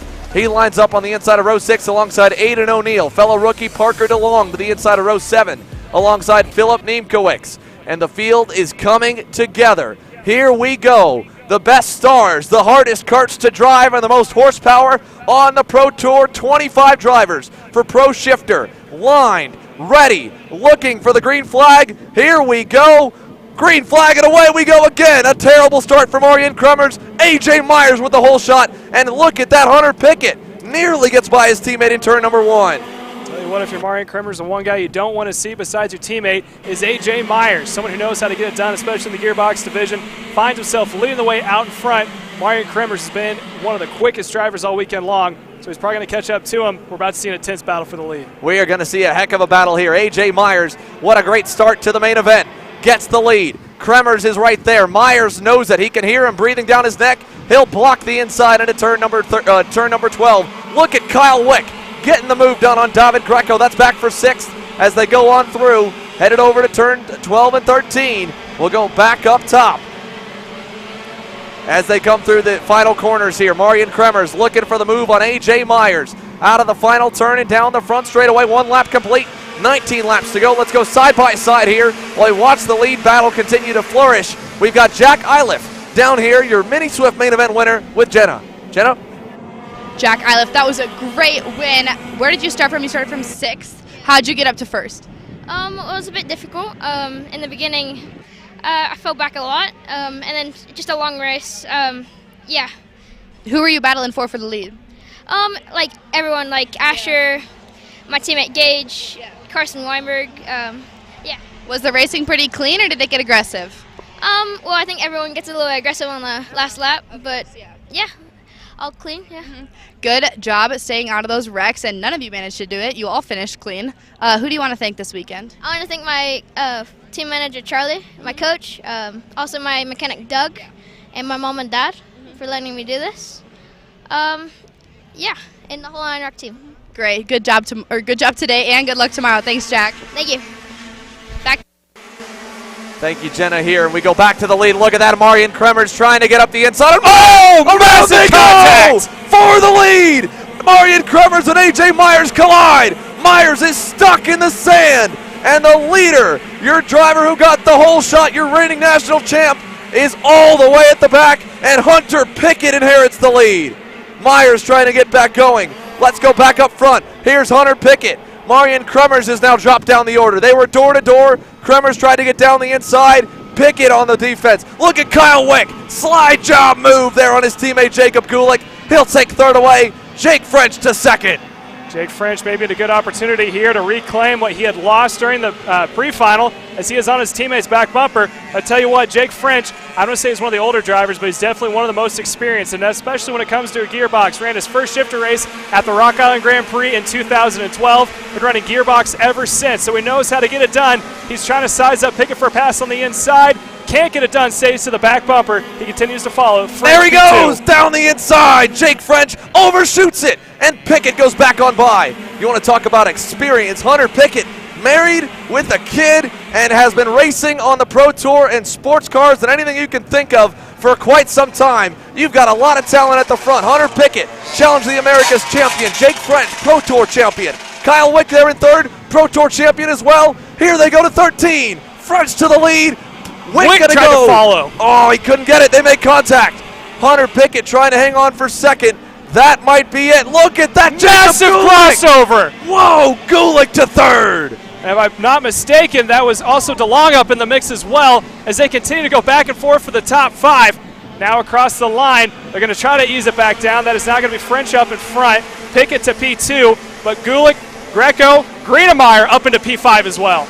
Look at that there, Jake French leading the way. Again, we said it was bridesmaid almost all year. Marion Kremers and AJ Myers, two of the strongest drivers on level with Jake French out here already. Kremers trying to work his way back up. That was looked to be Kyle Wick here on your screen. Here's a good battle. Billy Musgrave, Parker DeLong down the order. That's in the midfield trying to fight through. Musgrave has gotten a couple spots back. Marion Kremers trying to get back up front. It's Pickett is all over Jake French for the lead. You think Jake French might be able to pull away. Pickett still keeping him honest right there. And again, Gulick able to best his teammate as Kyle Wick got up front, got hung on the outside lane, is back in 5th, and now French pulls a little bit here. What a wild start for Pro Shifter. How about Hannah Greenemeyer, your first time racing on the pro level in a shifter, and you find yourself inside the top 5. Top 2 continue to pull away, but that is still very impressive. Gulick in P3 also has a good opportunity if the top 2 teammates continue to battle back and forth like we've seen. Oh, we got one way off. That was Pickett. No, that was Greco. David Greco out of 4th, nearly collided with the rear bumper of Jacob Gulick. David Greco about lost brakes at the end of the front straightaway, probably pushing 95 miles an hour, and he just nearly pounded the barrier. Got it a little too deep. I don't know if someone had gone off, brought dirt on the racetrack or what. David Greco is now all the way to the tail end of the field as well as Jake French continues to defend on Hunter Pickett. Kyle Wick is going to move up into P4 now, as I believe that is Gulick who still maintains into P3 on that the Garrett Carlton cart running at P number 3. So how about that? We're not even halfway through, and we've seen more races we've seen all season long. Yeah, what a great battle here. You can tell these drivers are amped up. They know how stacked the class is and the money up for grabs. Jake French, I mean, the chip on his shoulder that's been all year. We talked in the pre-final about how much he wants to get this win. I mean, he's been second at Rock the Rio. He was up front in the top 5, in the top 6 at the SKUSA Super Nationals. He's been second almost everywhere he's gone or on the box, so close to a checkered flag. It's been quite some time since Jake French has gotten a checkered flag, but the speed's been there for a lot of times to pull it off. It's just not all come together, whether it's a mistake, a mechanical failure. In today's case, losing that pre-final win due to a rule and a penalty. And now he's finally got a little bit of space to Hunter Pickett. This could be the day Jake French reasserts himself in this title fight with 2 of the main contenders knocked out. AJ Myers trying to play catch up, and Marion Kremers on the same wavelength as well. Well, it might be the day that French wants to have his comeback win. It also might be the day that Kyle Wick went from crashing out of qualifying to the lead, as he has gone purple last lap of a 56.7, nearly 3/10 faster leader of Jake French. He is up inside the top 4. He just has to get around a couple of carts, make up just a little bit of time to catch back up to the top 2. Yeah, you can see him right here. Kyle Wick all over the bumper. Even gave a little love tap to Jacob Gulick in the middle of 1 and 2. He's not terribly far back. 1.4 seconds from the lead. 13 laps to go. How much juice does Kyle Wick have in the tank? The good news is his tires, again, never got that heat cycle in qualifying because he broke on the out lap, literally coming out of the pit lane. He's got one less session down the inside. 3rd place to Kyle Wick as he battles with his teammate on exit. Gulick going to give it to him, lets him go. So now the GFC Track Magic driver, Kyle Wick, in the black and yellow, is trying to go from the back of the grid in the pre-final to all the way to the front. He's in a podium spot. He sees the leaders in front of him. It's possible. It's very possible here, Caleb.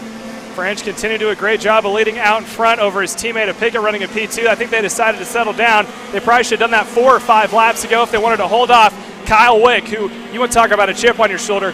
One of the top drivers in the U.S., especially in the shifter category, really quick out in California, now has an opportunity to try to go from the back to the front. He is probably over-determined to catch back up to the leaders. Yeah, Kyle Wick, we talked to him a little bit earlier this weekend that we'll have to play later on in the broadcast tomorrow, and he was about probably more quiet than he is. I mean, he's not an overly flashy or showboaty kind of guy, but, I mean, even this weekend, he seemed more focused than he'd been. He was determined to get back to the winning form that he was when he won his Pro Tour National Championship a couple of years ago. And with Gary Carlton here helping him test last weekend training, beating up on him. I mean, you talk about the guys that are running up front.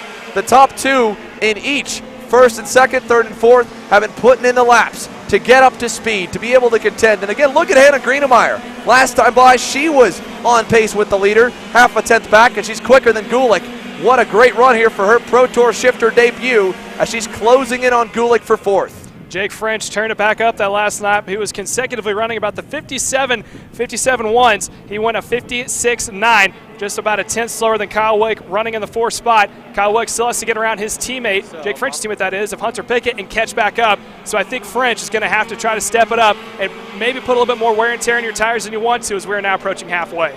Yeah, here they go into turns 13 and 14. Gulick under fire from Hannah Greenemeyer. She might be able to get by him here the next lap or two. She's got a lot of laps around this racetrack. Her main coaches and tuners, Mike Beanie and Bonnier Moulton with M Squared Karting. She's got sport in the M Squared Karting kit under the RPG banner and the Lando Norris cart. The combination seems to be having her really good. She got her first career Pro Tour win here 1 year ago in the X30 class and has now moved up into Pro Shifter and is all over the rear bumper of Jacob Gulick here at the halfway mark. Let's take a look at the lap times as of last time by. A 56.83 for Kyle Wick, 2 tenths better than the race leader. We've got 2 more off. Oh my goodness, that is Michael Stevens and Parker DeLong, and they are signaling to somebody off the side that they are frustrated with. Not happy. This is at the exit of turn number 1. Oh, and that's just off camera. I don't know who they're signaling over at, but they are not happy. There's a shot. Oh, maybe it's Billy Musgrave. Musgrave is off as well. So these guys were battling when they came across the line. Musgrave was 6th, DeLong 7th, and Michael Stevens 9th. I talked in the pre-final. Billy Musgrave is one of the masters of making his cart as wide as possible and making it hard to get by him. And I imagine there's the rookie Parker DeLong wanting to get after it. Billy Musgrave not wanting to give the kids an inch, coming together, and Michael Stevens probably an innocent bystander getting collected here. 9 to go. Hannah Greenemeyer working on Jacob Gulick, and at the same time, a battle looming for second. Kyle Wick, last time by, another 10th, lopped off the lead to Jake French. He is on the bumper of Hunter Pickett for second. This is going to be coming here in just a few moments. Look at him on the bumper, the Track Magic driver. He's got a lot of fans back home. That kit going back and paying nostalgia to Fauci, to the man who made that brand legendary. Took so much pride. There was a whole culture around it. And the rebirth and rebrand with GFC Karting and Gary Carlton was one of the lead and final drivers under the Track Magic brand before the owner tragically passed away. They've got a big fan club, and they have been pushing Kyle Wick to get them a checkered flag. He is looking for it. There he goes on Hunter Pickett. He's through for second. Pickett did whatever he could to fit in the inside line. Very respectful driving from the top 2. He just had to give it up. You could have pushed the issue more. They both probably would have had a batting if that was the case. Laps continue to wind down. Jake French has to hold on for 8 more laps. Kyle Wick, last time by, was roughly about 2 tenths faster than Jake French. That time doesn't seem like a lot, but in shifters, it seems like an eternity, and it adds up over time. So now Jake French is going to have to hold on and be as fast and consistent as he can, because Kyle Wick, the Californian, is determined to try to catch back up to the Texan and win the money. Yeah, no doubt about it here. Kyle Wick. Now, I will give Hunter Pickett credit. He did everything he was supposed to do there, not only to fight for himself, but he fought for the new team really well. The PSL karting team picked him up just not long ago, right? This is his first race with him, and he played the teammate blocker move really nicely. Didn't let Wick go, made him earn it, and because of that, Kyle Wick is 4 tenths further back from Jake French. So he's got 1.3 seconds to gain in 7 laps. That is a tall order. He's going to need 1.5 to 2 tenths per lap to run down Jake French and have time to pass him. So can he do it? Can Kyle Wick get there? He has been digging all weekend long, all day long, was quickest in practice 4 on Friday, was in the mix in happy hour. Again, had that breakdown in qualifying, and now having driven through from 25th on the grid to 9th, then moved up to 8th after penalties, and a good start. And I'm sure if he doesn't get there, he'll be kicking himself for that one move when he nearly got to 2nd and ended up falling back to 5th earlier on in this main event. Had he made just one slight change, I don't know what he could have done differently. I'm sure he may think he might have been able to do something, but he can't think about that now. All he's got to be focused on is running down that man right there, the Texan, Jake French, who is trying to end a winless streak here today. Kyle Wick obviously looking to do the same thing. Been a little while since either one of them has seen the top step of the podium in Pro Tour competition. They're 6.5 laps away from deciding who's it going to be. He picked a 10th off that time by. That's not enough. He needs more here if he wants to get Jake French. Now you're saying that he needs to catch back up as we have one coming off the track, the 272. That is a... That is going to be Liam Jones there, was running down in the 20th spot. Side pod was halfway off his car, so unfortunately he is done. We were talking about Jake French.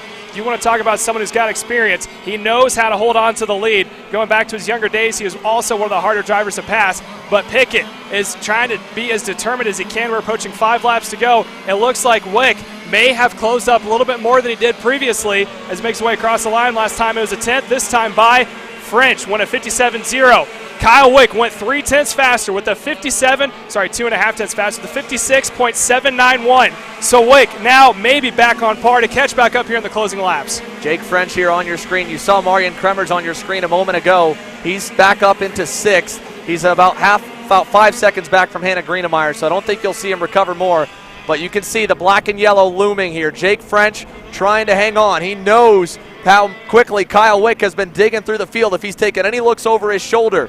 You can see them almost into the same frame now. 5 laps to go. Kyle Wick digging to get there. French, there's the frantic look over the shoulder. He knows he's coming. He knows he's got to dig and try and find some more speed. So experience here between these two that have been going at it for years on the Pro Tour. $2,500 on the line, and with how A.J. Myers and Marian Kremers have fallen out of contention, there's of course that looming $3,000 bonus for the overall weekend highest scorer. And at the moment, it could go either way here with the way Wick drove in that pre-final. Here they are through 1 and 2, and again, 3 tenths to the better Kyle Wick. It's down to 6 tenths here with 4 to go. Both slowed up just a little bit. They both went about 2 tenths slower. Tires are definitely starting to fall off, especially for Jake French, who ran almost the entire qualifying session. Kyle Wick had about maybe 2 or 3 laps newer tires than your leader of Jake French.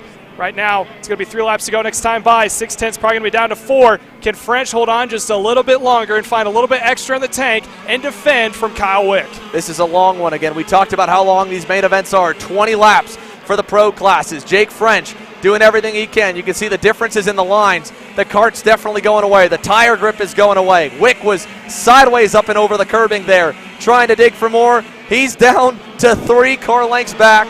3 laps to go in what is going to be a legendary duel here in Utah. What a show the fans are getting treated to. Look how deep Wick goes on the brakes into 1 and 2. He cuts that gap in half towards turn 3. He is using everything up in the tires and the kart. He has that little extra to give. French is going to have to maintain as long as he can. He's got older tires. He has been kind of taking easy up towards the front, but he has battles out in front. But Kyle Wick cranking it into overdrive. He is within striking distance if he can brake later, coming into the hairpin of turn 12. Out of the quick chicane, into the other quick chicane, now down to the hairpin. And does he defend a French? He does just a little bit, but Kyle Wick is now on the back bumper as we're going to have 2 laps to go at the line.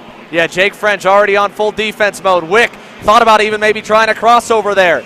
Jake French knows how to defend. He did everything he could, and he kept Kremers at bay in the pre-final. He's got to do it again. 2 of the best in pro shifter action going at it. You can't ask for anything more. 2 to go. Down the front stretch. French on the inside. Wick's going to force him down the low side. French on the dirty side. Crossover move. Kyle Wick to the lead for turn number 3. French isn't done yet. He tried it, but does he have enough? Older tires, he's going to have to hold on. Kyle Wick has been consecutively faster than French, and I think French is going to have to hold in the toe and hope that Kyle Wick makes a mistake coming into the hairpin. What a drive through the field here for Kyle Wick. He's got a huge contingent in the live stream watching him on, cheering on the black and yellow colors. That gap is up to 5 car lengths, a lap and a half to go. Kyle Wick trying to break through, trying to give himself a championship berth here as we move in the halfway point of the season through 13 and 14. White flag coming this time by. French is fading, and could he be bridesmaid again? I don't know if he's got anything left in it, but we'll see with 1 lap to go. Can Jake French end the winless streak? He's frustrated there as he pulled the gearbox across the line. He's like, man, I got nothing left. Kyle Wick into 1 and 2. French throws it in deep, goes a little bit wide. I don't think he's got the grip there, folks. Kyle Wick is up 4 car lengths headed here on the final lap. Wick's going to have to be perfect because French is waiting for the opportunity if he gets it. Making the way out of the bowl for the final time. They're making the way towards the halfway parts of the track, continuing to open up. Kyle Wick now is sitting at about a 4/10 difference between himself and Jake French. 1 major more passing point left to go. French is not close enough to make a move. Kyle Wick through the chicane. Final time here today. Again, you talk about how deflating it can be as a driver to have to know you're starting at the back of the field, in the back of the biggest pro shifter field in a couple of seasons. 25 drivers. He worked through most of them. Got to 9th in the pre-final. Got to roll off in 8th. Had to drive through the field here not once but twice today. And out of the final turn, Kyle Wick wins in Utah. What an emphatic win for the GFC karting brand. The Track Magic brand gets the checkered flag with a last couple lap drive to the win. Jake French gave it everything he had and just couldn't hold on. The kart went away in the final few stages, and the fastest man on the racetrack through all the battling, avoids all the chaos, comes away with the win. What a performance here for Kyle Wick and the GFC brand. Jake French second, Hunter Pickett third here and on the box in his PSL karting debut. A solid run. Jacob Gulick ends in 4th to put 2 GFC drivers inside the top 5. Hannah Greenemeyer's Pro Tour shifter debut, pretty solid. Again, the rookie 5th here today. Marian Kremers unofficially 6th. We'll wait to see what the officials have to say about the contact with AJ Myers. I have to imagine they're going to be reviewing that, and there will be protests. And Jake French, he is flying into the scale line. I can only imagine the frustration that he's got, knowing how close he was to coming away and breaking the winless streak. And for this another race here, Jake French finds himself, unfortunately, 1 spot shy of that top step. Let's take you to the rest of your finishing results here as they begin to make their way towards the scale line. Again, Kyle Wick, your winner. You can see AJ Myers ends up 19th or 18th, only picks up 2 more spots by the end. He was so far off in the sand and dirt. I mean, there was not much he could do to it. Then you go back through the top 10. I mean, Connor Wick with a great run. And here comes your winner, Kyle Wick, on through. There's one of his teammates there, Charlotte Chung in the 250. And here he is, the 206, 209, Kyle Wick on by. What a performance for Kyle Wick here today. Fantastic drive for the Track Magic driver. We got to talk to him. We'll let him go on and get ready for the scale line finish here. Again, you got to catch your breath after that one. That's about all you can ask here out of the Pro Shifter drivers. $2,500 to Kyle Wick and the Track Magic driver. He's got to be exhausted. That was an unbelievable performance. We'll see if we can talk to him here in just a few moments.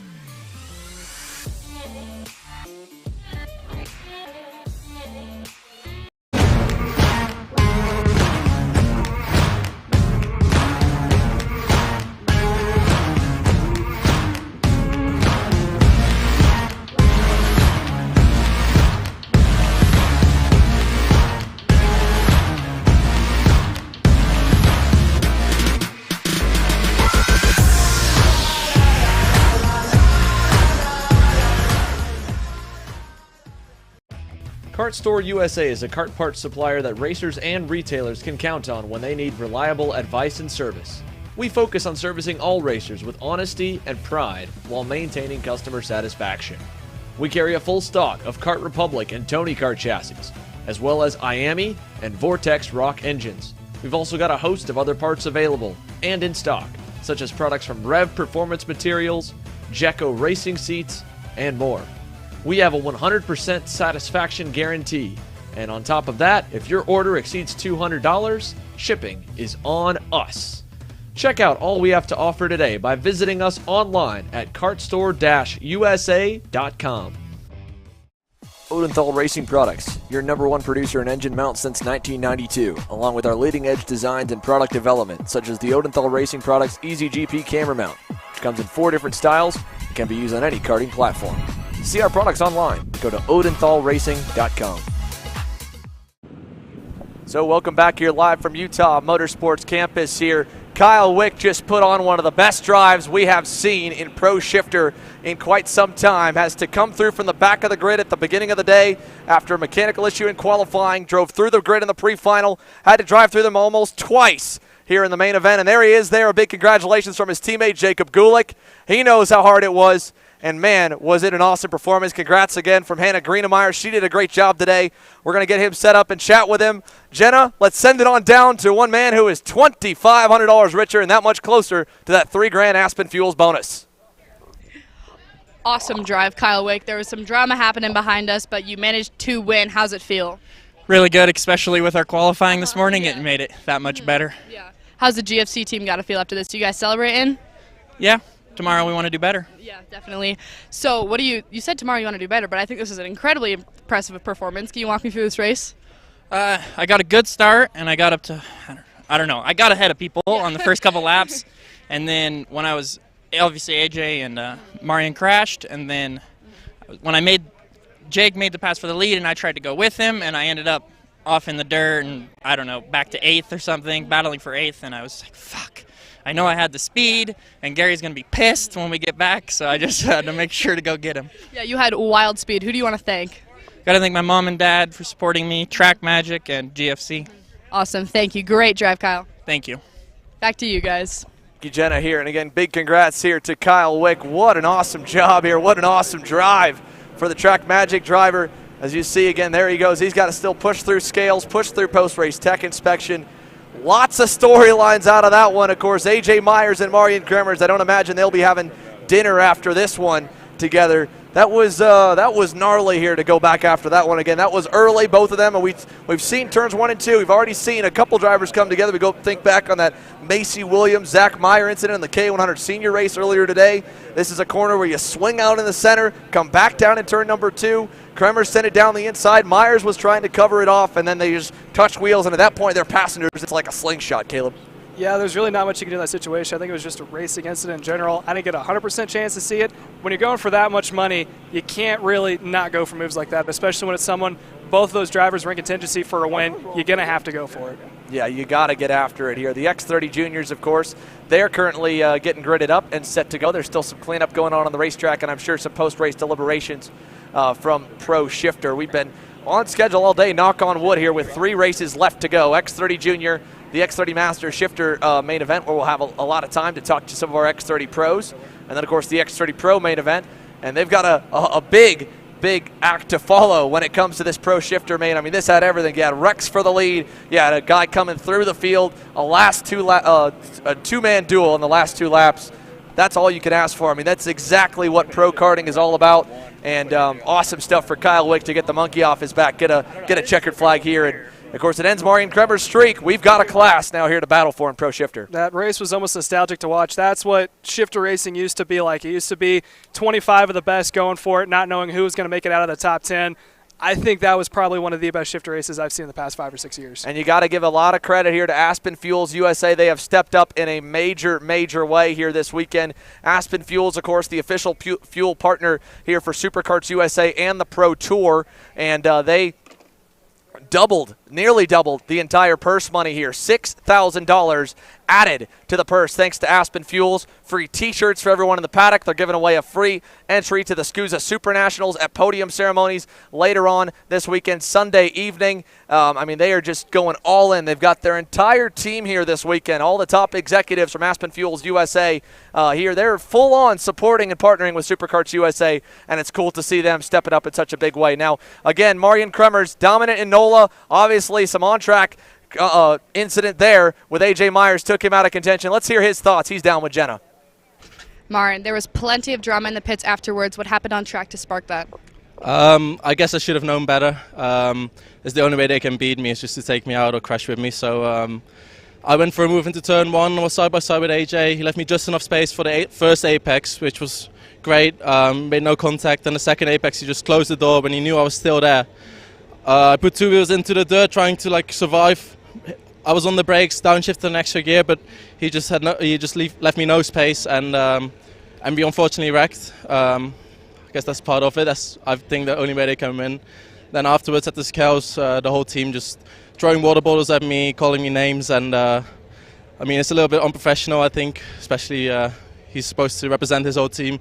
But I guess that's what you get with all those guys. So yeah, if you want to race with them, it's good, but I don't think it will be good for your image. Yeah, thank you, Marin. Yeah, no problem. All right, thanks there to Marian Kremers and taking the time here to chat with us at the end of it. The X30 Juniors are on the racetrack. We're still going to see who we can get to chat with us post-race from that Pro Shifter main event. Hopefully A.J. Myers and Jake French will be able to have a word with us, or maybe Hunter Pickett as well. Here's A.J. Myers to get his side of the story while the X30 Juniors get set to go green here. We'll cover them in a moment. Let's send it down here to Jenna. She's caught up with the other half of that incident. Your reigning Pro Tour champ A.J. Myers unfortunately ends 18th at the drop of the checkered here today. Jenna? We just talked to Marin. He explained his side of what happened. Can you tell us yours? Yeah, I mean, plain and simple. We're on the exit of the double apex turn one, and I have half a cart on him, and we end up on the outside dirt. So I don't know how I would be pinching him to the inside. We made it through turn one fine. We made it through turn two fine. We didn't make it to the exit of the corner. I'm on the outside. I can only go so far. So I don't know what he's all upset about, because in my eyes, I expect better out of a world champion. Yeah, what happened in the pits? Or in the scale line? Oh, no, I came up and said, what was that, man? I was calm.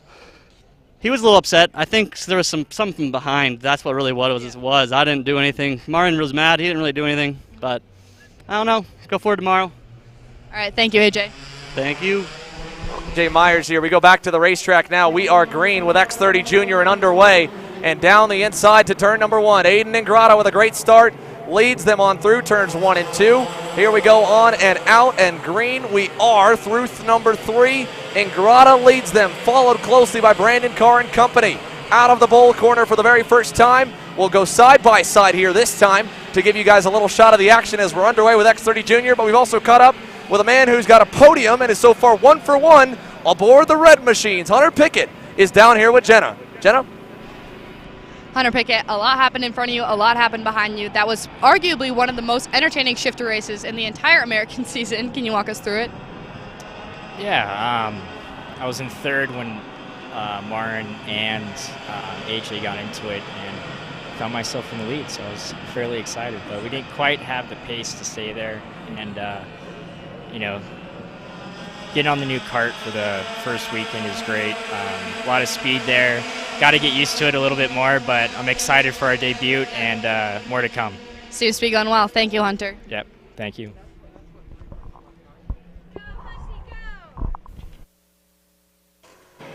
So here we are, green here for X30 Junior. Big thanks to Hunter Pickett for speaking with us, and Jake French will be speaking with us here in just a few moments. We are green and away so far. Brandon Carr able to get through to the lead in this 20-lap main. 1 lap completed.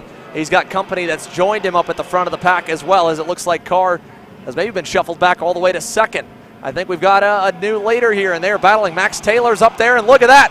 Whoa, a little bit sideways there as Jesus Vasquez Jr. sends it down the inside. Taylor the leader. Carr gets back by him. We got one way off the racetrack over at the exit of turn number 12.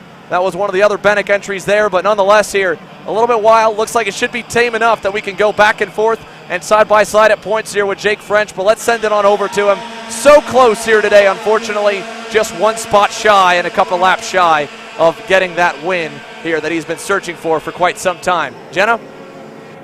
Jake, that was a great race. You're going home with money. You didn't get the win, but what's your opinion?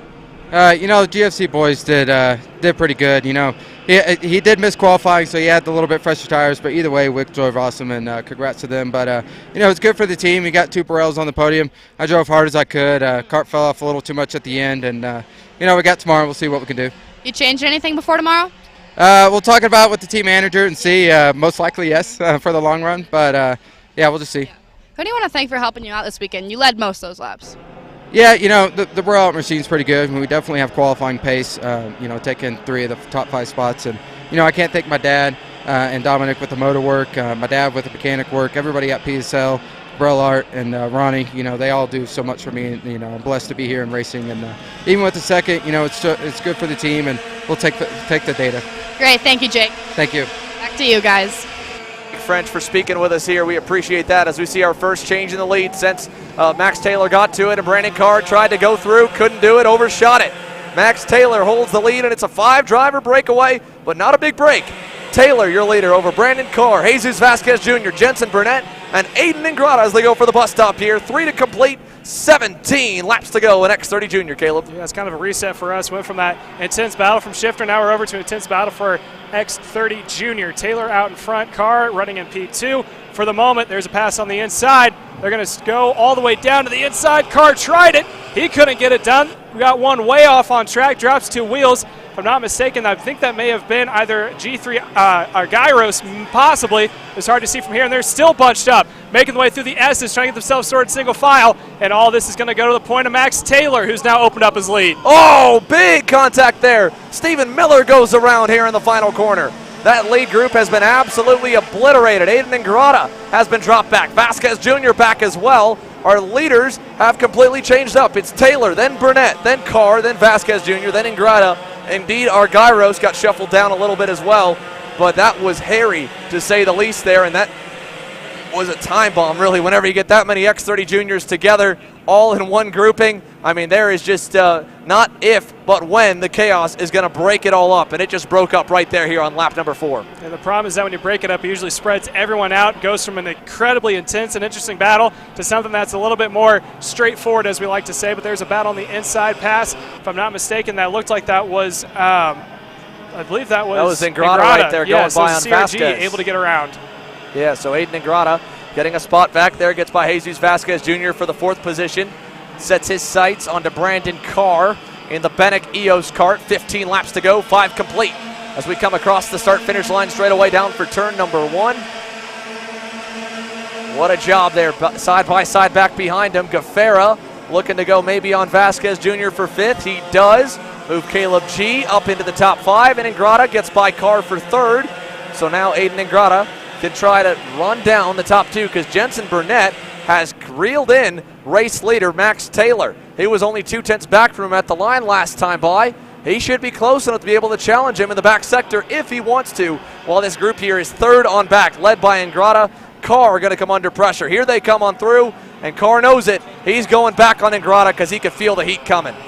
Ingrata's going to move 2, maybe 3 more positions. Jensen Burnett done a great job. Now he's able to get around Max Taylor, goes back 1 position. I was saying before, Jensen Burnett was down by about 5 or 6 car lengths on Max Taylor. Taylor now is going to be down about a half a car length on Jensen Burnett as making the way across the line, but now Taylor has the tow. We are now approaching 14 laps to go at the line, so look for Max Taylor to try to hold on to the back bumper of Burnett to see if he can't try to get a pass back. Caleb Gaffera still maintains P3, and that is Brandon Carr in the 4th position. But right now there's separation. Top 2 have a huge, I would say decently sized gap over the 3rd and 4th placement of Gaffera and Brandon Carr. Yeah, definitely a nice gap there to begin it. The gap across the line was 1.3 a moment ago. Now it's 1.6 with all the shuffling with Gaffera going through, but maybe Caleb Gaffera can get some momentum going and get himself up and into the mix as they work their way through the back sector towards the hairpins once again.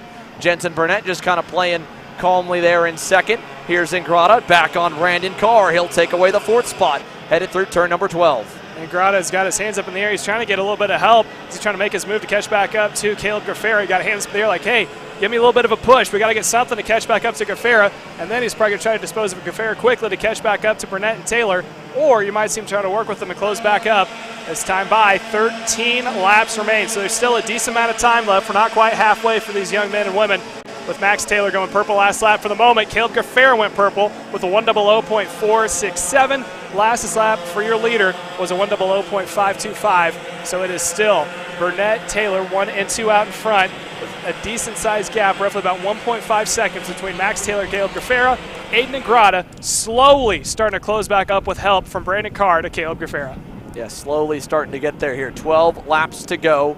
8 laps complete when they come by the start-finish line next time by. So it's still a good gap even with Burnett going by. I mean, 1.6 seconds to Caleb Gaffera. That's a pretty big margin to run down the leaders. But I think him and Aiden Ingrata are pretty evenly matched. They both look really quick right now. He's not pulling away from Ingrata, but he was purple last time by. So if they can keep that pace up, that's something that they could use to try and hunt down the leaders.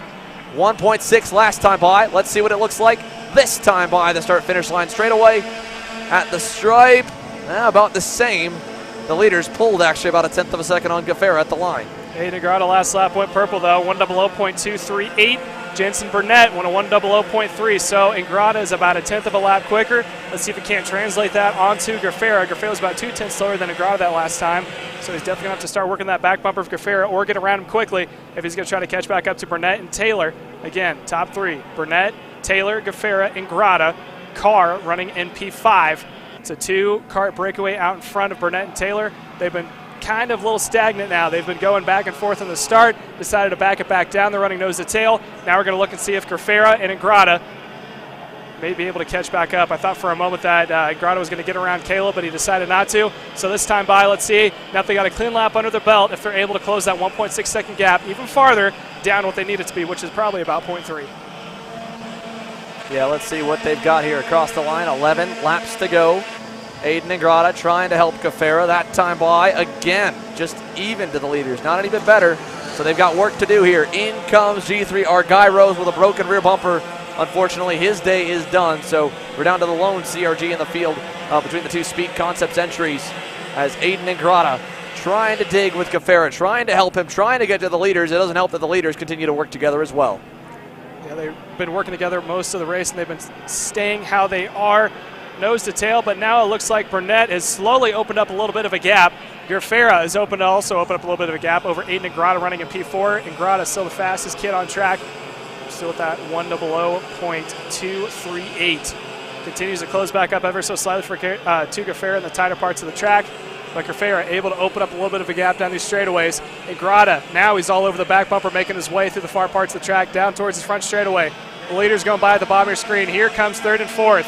Gaffera and Ingrata. Then there's the rest of the field, the cavalry of Brandon Carr, Cameron Berkman, Jesus Franquez Jr., who we've seen up towards the front, now finds himself in P7, and Max Garcia up 7 spots to be running in P number 8. Yeah, Max Garcia with a good start that time was able to be a little bit better than where he'd been most of this weekend. He seems to struggle. You come back here 1 year ago, Max Garcia pulled away and dominated in the main event. That's how much can change in a year's time.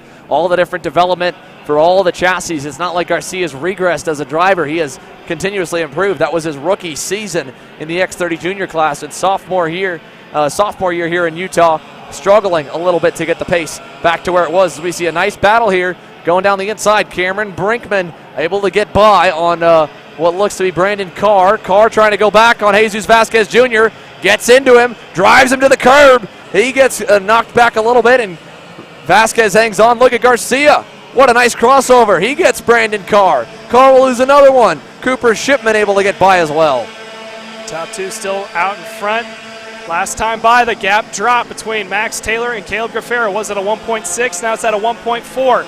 There is roughly 9 laps to go. Currently 8 to go next time by. We are over halfway, but 2 tenths doesn't sound like a lot, but if they could take a couple tenths off every single lap, start chipping away at the deficit, you might see a 4-car battle for the lead. But right now with those 2 1, 3rd and 4th with Gaffera and Ingrata is nothing more than Taylor and Burnett to start battling it out to see if they can try to use that to their advantage to close back up. But right now Burnett has about a 2-car length advantage over Max Taylor, so I don't think that wish is in their future anytime soon. Yeah, probably not here. 8 laps to go. The gap still at 1.7 seconds that doesn't mean they aren't trying. I mean, they're giving it everything they've got. Here's this next group here with Vasquez Jr., Garcia, Shipman, Carr. Garcia really closing up to Vasquez Jr. there in 13 and 14, so they're getting a little bit closer into the final corner, and then down the front straightaway here this time. 8 laps to go.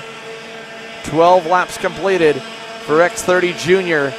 Here comes Garcia to the bumper on Vasquez Jr. Going to go probably down the inside as we pick up 3rd and 4th here out of turn number 1.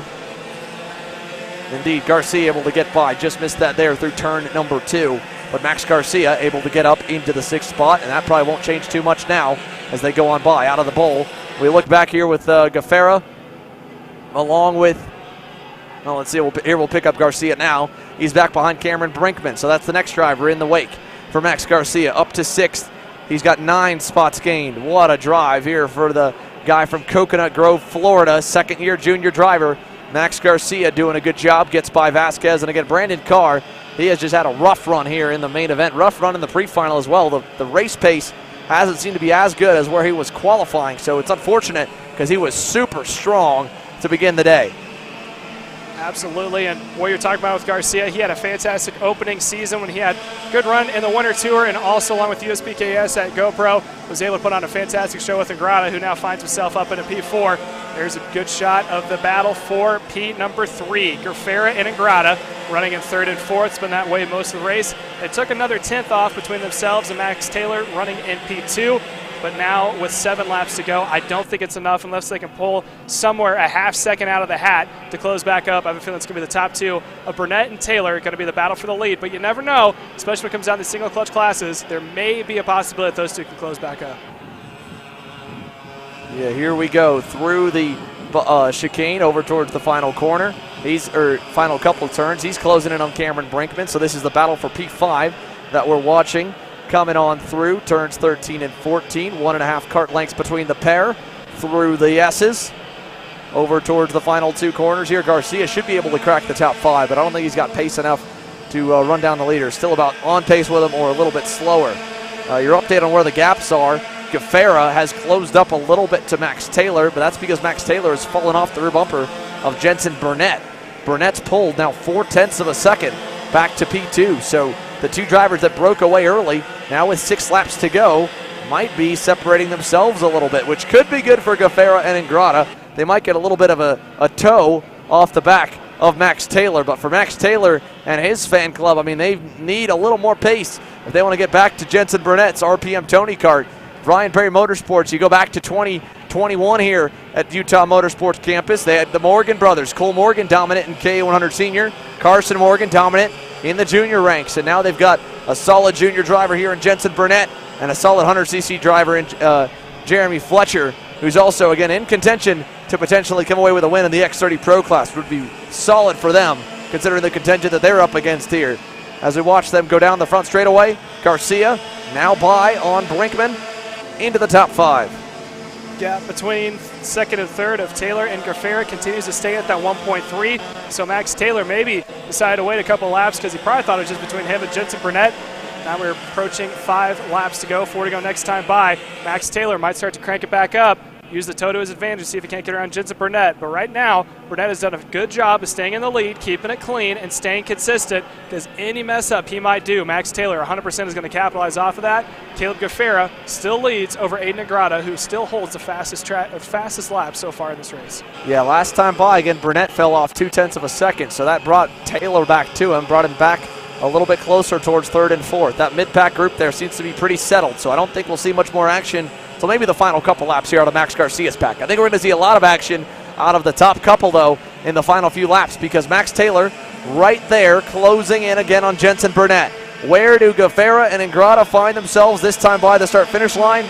Another 1/10 of a second closer to Taylor, even to Gaffera. I mean, they're just inching closer and closer. The gap was at 1.7 seconds. It's down to about 1.3. There's your leaders into the bowl. And there is 3rd and 4th, Gaffera and Ingrata. Through to the bus stop chicane. Jensen Burnett, his RPM Tony kart has been solid all day, and he's got 3.5 laps to try and make it as wide as possible or pull away or both to secure a SKUSA Pro Tour X30 Junior win. Then you go back here to 2 drivers who have already gotten a number of wins here on the season and are veterans or becoming quickly veterans in the X30 Junior class, Ingrata and Gafera. Ingrata, definitely a driver who drives very emotionless, keeps it very calm and cool. Working the back bumper of Gafera, someone who he's raced with a lot this year alone, let alone over his entire motorsports career. Top two making the way across the line. Looks like Jensen Burnett able to open it back up. I say that, but he kept at a 1.2. Gafera and Ingrata still at a 1.1. They are not close enough by any means to drive by themselves up to the top two, as we have 3 laps to go. So what those two drivers need, running its third and fourth of both Gafera and Ingrata, is something major to happen between Burnett and Taylor. Not necessarily to take them out, but something that just slows their momentum. Maybe a pass, someone going too wide through the chicane in order to bring them back to Gafera and Ingrata. I don't think we're going to see that anytime soon, because I feel like if Taylor is going to make a move, it's going to be in the final 2, maybe final lap. Yeah, it's definitely going to be a last-second deal if he can get there. Again, Gafera's got it down to 1.1 seconds back from Taylor, 1.4 back from the lead. I mean, they can almost taste it, how close they are to these top 2 drivers. Ingrata's coming as well, but he needs Burnett to go on defense now. The 2-to-go signal will fly this time by the stripe. 2 laps to go. Jensen Burnett looking for a maiden X30 Junior victory. Caleb Gafera and Aiden Ingrata looking to add to their win column and close up to the top 2. And for Max Taylor, it'd be a maiden X30 Junior win as well. So we could see another new first-time winner here on the Pro Tour today. A lap and a half remaining. Can these two here in third and fourth run down the 2 in front of them? 1.5 laps to go as the battle for the lead is about to heat up. They got it down to a second between Gafera and Taylor. It was at 1.7 a while back. So they are closing. They are quicker. The question now is time. Lap and a half is not a lot of time. It is a longer track. However, they need probably about 5 or 6 more in order to make something happen. Here they go through turn number 12. Max Taylor trying to get there, tucking his head behind the wheel, hopping in the seat. 3 car lengths back from Jensen Burnett. Will there be any fireworks on the final lap? Burnett would have to make a major mistake for that to happen. They're doing a great job of staying out in front, as behind them the battle for fifth is going crazy. We'll keep it on the leaders to watch them to the finish. White flag, 1 to go. Jensen Burnett leading into turn number 1 and 2. 2 car lengths the distance back to Max Taylor. If he can make a Hail Mary send, he's going to need to be perfect here on this final lap, Caleb. Gap now between Taylor and Gafera down to 0.9 of a second, so they are not close enough. They are almost within drafting range. The draft now is out of the question. They got a lap left. No long straightaways that they're going to completely do besides the main stretch, but they only go about halfway down before the lap is registered. Top 2 making the way to one of the final best passing opportunities. Not going to be close enough for Max Taylor. Lots of battling there. We just went to for a moment. That was for 5th. Cameron Brinkman went 3 wide a lap ago to get back the spot. Max Garcia holds it, and it's an 8-car grouping. They're still fighting back there. Meanwhile, the leaders through turns 13 and 14 and onto the home stretch. Jensen Burnett has never won in the SKUSA Pro Tour before. He's about to make it happen in X30 Junior. And as they fight behind them across the line, Jensen Burnett wins in X30 Junior. See if we can switch over to the battle for the 5th, because it looked like Garcia had 4 wheels off the ground, making the way out, I believe. Jesus Vasquez Jr. gets by Garcia at the end. Garcia ends in 6th, and there's your black and checkers. But Jensen Burnett, a first-time X30 Junior Division winner, and a rookie at that as well. Ryan Perry Motorsports gets them another checkered flag with the Tony Kart driver, and they've still got a few more shots here for the X30 Pro class later today, but they come out on top over Rollison Performance Group's Max Taylor. RPG, though, 2 and 3 on the podium. Some massive points, and Caleb Gafera should be looking pretty in the championship standings as we move on into the second half of the season tomorrow. What a job, though, by Jensen Burnett. I mean, he was just kind of silently there through the pre-final. Didn't put a wheel wrong here through the main. Built that cushion. Managed the cushion at 3/10. And he kept it all the way to the checkered flag here in Utah. When we come back, X30 Master and Shifter Master are up, but we're going to take some time to talk to our X30 Juniors and talk to our X30 Pros before the last main event of the day rolls on out for racing. More action coming your way from Salt Lake City.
for Shifter Master and X30 Master. They're going to get set to go green for their 20-lap main. We'll be queuing up quite a few interviews over here for X30 Junior and X30 Pro as the pros begin to make their way to the grid and the juniors work their way on through the scale line. Congratulations, of course, to Jensen Burnett for pulling off that fantastic run here to get himself a maiden SKUSA Pro Tour victory.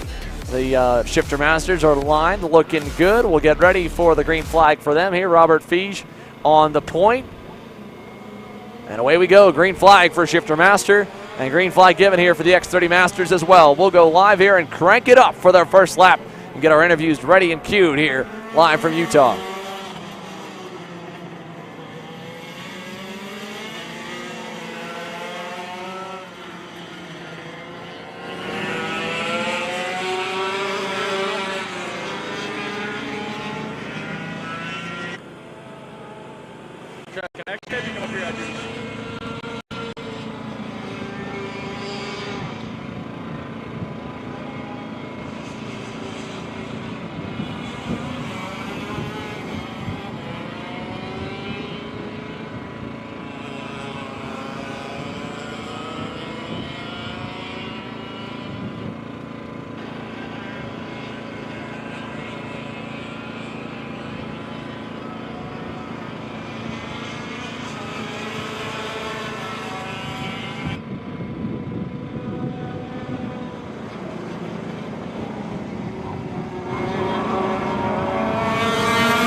As we continue to watch this Master Shifter and Master X30 race, we're now going to sit it down to Jenna Tommy, who's caught up some of the drivers from X30 Junior. Jenna?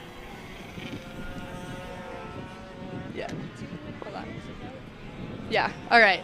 Here with Jensen Burnett, we were just talking about how you feel so accomplished this being your first Pro Tour win. Can you finish what you were just telling me?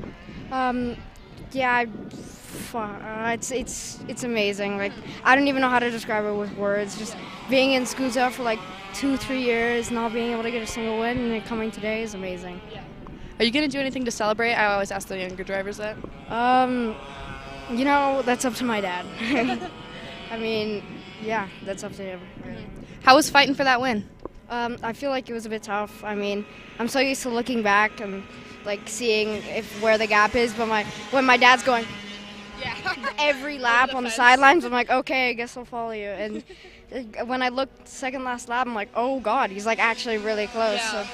Well, great defense. Who do you want to thank for helping you out today? I want to thank my team, my mechanic, my parents, my grandparents, everyone who's watching on and supports me. And I just want to say that I love you all.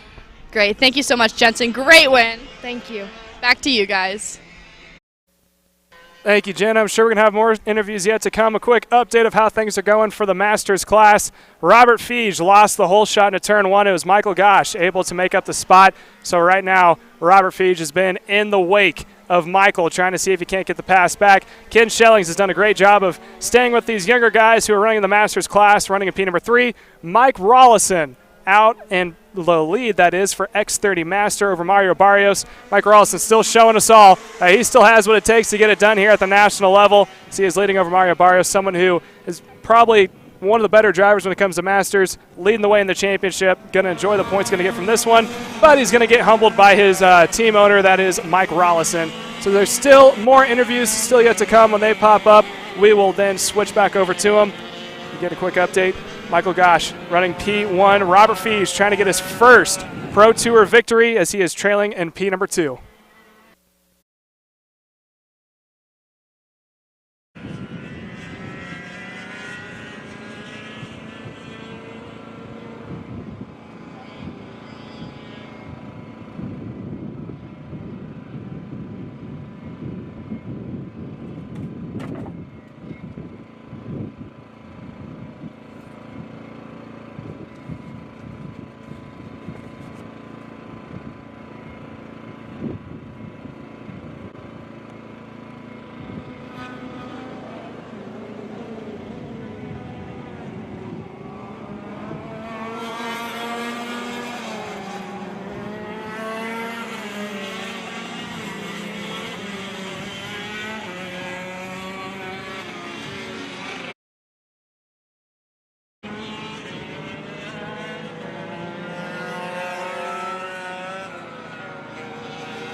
Masters running on track, both in shifter and in X30. We're going to sit it down to Cole Cluck, who has had one of the best drives so far, seeing if he can't top it off here with the win in X30 Senior. Kendall?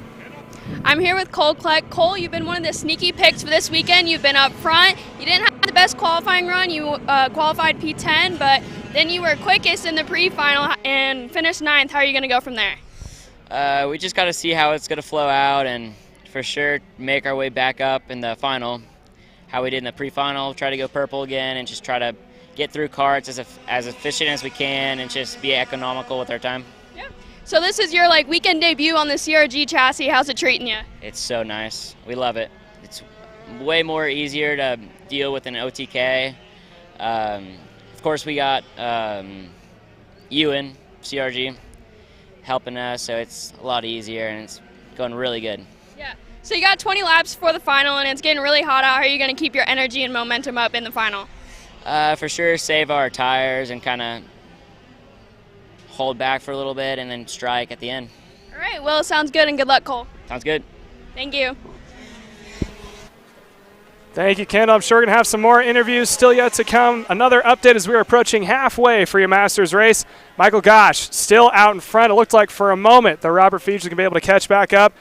Just that last lap, Michael Feige went a 58.647. That is the fastest lap turn so far by the class. He is within about 3 or 4 kart lengths of your leader of Michael Gosh. Last time by, Michael Gosh went a 58.778, so Feige is about a 10th or 2 faster. He is slowly starting to close back up again. 12 laps to go. It's going to be 11 to go next time by. Robert Feige trying to get his first Pro Tour shifter win here this afternoon. He competed in the full season last year, had a decent run up until they came to the SKUSA Supernats, until some bad luck came and struck him the wrong way. Now he's trying to make up for that and see if he can't compete and put a little bit higher in the SKUSA Pro Tour for your Masters category. Still more interviews yet to come once Kendall Hedge and Jenna Tom are able to catch up with more of the X30 Senior drivers. With 11 laps to go, we're going to go back to only audio.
We continue to watch this race go on. Robert Feige still trying to reel in Michael Gosh. We're going to send it down to Jenna Tommy, who's caught up to a Rollison Performance Group drivers who watch his boss out on track running in the senior class, Nate Cicero. Jenna?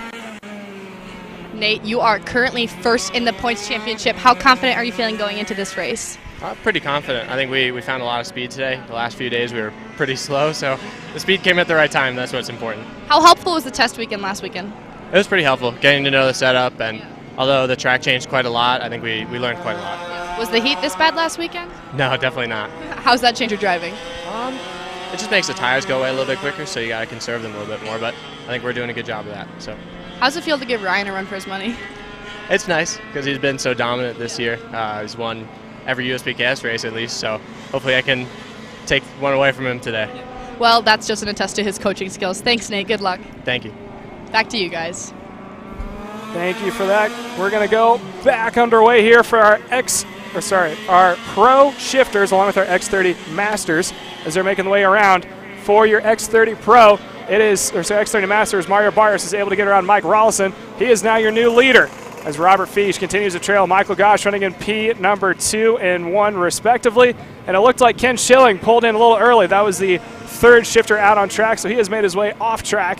We now have 8 laps to go. Still got more interviews yet to come here with Jenna Tommy and Kendall Hedge. As we are watching now, there's the 2 out in front, Michael Gosh and Robert Fish. Fish all over the back bumper of Michael.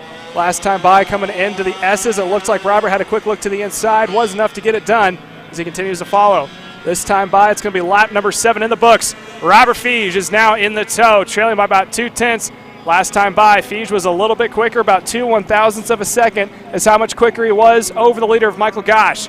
It is going to be 6 laps to go next time by. We're quickly approaching 5. Robert Fish in the trail. Looks like he thought he may have had a move there coming out of turn 4 through the bull. Still in the tow. Now making their way into the bus stop one more time. Fish, does he have enough to get around Gosh? Through the bus stop they go. There's a quick straight before we get into another set of chicanes, followed by another straight before we get into the hairpin. Fish not close enough, but he's going to try to send it down late on the inside. Tries it. Can't get it done. Continues to follow. Running in P2. So we're going to continue to watch this. We're going to switch over. Kendall Hedge has caught up to more of our X30 senior drivers. Kendall, take it away. So, Pedro, you picked up 19 spots in the pre-final, and you got the pace to run up front for the final. What's going through your head right now? Now we need to win. No, joking. I mean, no joking, but it's going to be difficult. It's not been easy, the final. Unlucky for the quali, 2 millimeters, but that's the rules. We accept it. We are fast since the first day. I'm happy for that. I want to say thank you to PSL and to building. We are fast. Now we start 10. Better than before, so we see what happened now. Yeah, so you got 20 laps of this final. How do you think the race as a whole with everybody together is going to look like? I think it's going to be a mess for sure, the first laps, but we need to be there, and then we see it's going to be 10 laps, so I think also the pace is going to be important with this hot, the tires and everything, but we see. All right, well, sounds good, and good luck today. Thank you. Thank you. Some more interviews still yet to come here as we are approaching 5 laps to go here in the Master and X30 classes here respectively. Robert Fish, we've been watching, still continues to trail over Michael Gosh, trying to see if he can't get his first win here this afternoon. Down across the line, 5 laps to go. Robert Fish still into the wake of Michael Gosh as they make their way down into turn number 1. Not close enough to make a move. Still going to trail about 3 or 4 car lengths has been the name of the game this entire race long. Meanwhile, Mike Rollison was able, that is still Mario Barrios out in front with Mike Rollison trailing in P number 2. So right now we got 4 karts on track, 2 of which are in 2 different classes. Gosh and Fish running for the Master Shifter. Barrios and Rollison running for the X30 Master. These are the older folk, as they like to say, running here this afternoon. Probably just having fun here this weekend. Some of these guys going for the championship. Robert Fish, Mario Barrios, 2 contenders in their respective championships, both of the Masters class. Michael Gosh, also someone who's been a contender here. I don't know if he's doing a full season, but right now he is leading the way and going to get some good points here this afternoon if he is able to maintain where he's at. Last time by, he was about 1/10 quicker than Robert Fish running in P number 2. Down across the line, Robert Fish still in the tow. Is he playing the long game, or is he going to try to make his move here quickly? Not close enough going into turn 1. Still continues to run in the tow. That last time by, Michael Gosh was 1/10 quicker than Robert Fish. So it is still nose to tail, 1 and 2 of Gosh and Fish. Barrios and Rollison continue to run nose to tail in your X30 Master. Barrios continues to lead. Last time by, it looked like it was Mike Rollison, who was about 6/1000ths quicker than Mario Barrios, who is leading the way here this afternoon in that Cosmic Rollison Performance Group X30 kart. As we still are going to wait to hear some more interviews yet to come. We're now working 3 laps to go here for your X30 Masters. Making their way now is the Masters class coming into turns 12 and 13. Robert Fish still trailing, trying to see if he can't make a little shot here to get the pass for the lead. Needs to be a little bit closer. He's about a half a second down. Needs to be at that 2 to maybe 1/10 mark in order to make a move. Out of the final couple corners, down towards the start, finish straight. 3 laps to go at the line. Time difference that time by. Looks like Robert Fish fell up just a little bit more. He's about 2/10 down on Michael Gosh. Gap last time by was about 0.881 of a second. So it looks like Gosh is starting to pull away from Robert Fish running in P number 2. We're going to send it back to audio only when we come back. Hopefully have some more interviews. And then after that, we go into our second premier class, the X30 Pro event, here at the final race this afternoon at round number 1, day 1 at Salt Lake City.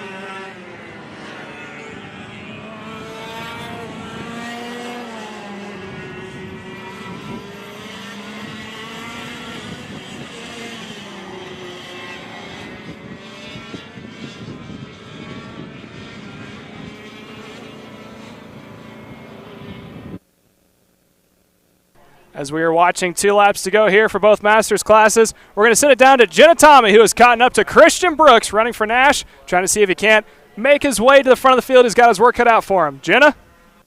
Christian, we haven't seen you in a kart since Super Nats. Why the sudden appearance?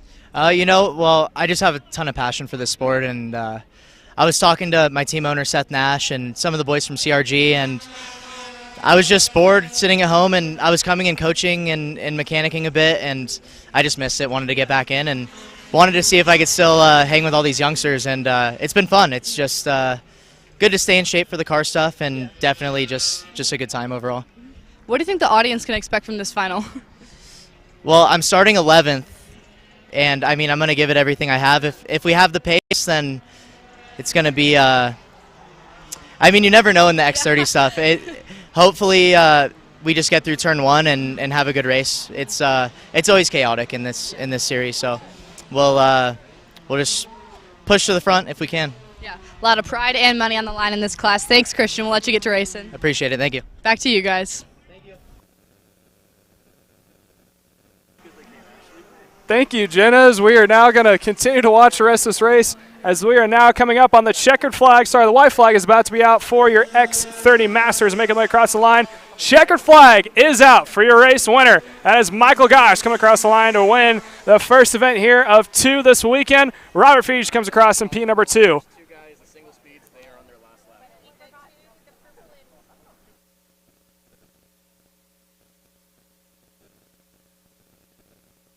As we continue to watch X30 Masters, Mario Barrios continues to lead out in front over Mike Rollison, who has showed up here this afternoon to try to get some more karts into this race here this afternoon so he can run with one of his customers, Mario Barrios. As they make their way down, they still have about a quarter of a lap yet to go before they can get that checkered flag down into turn number 11.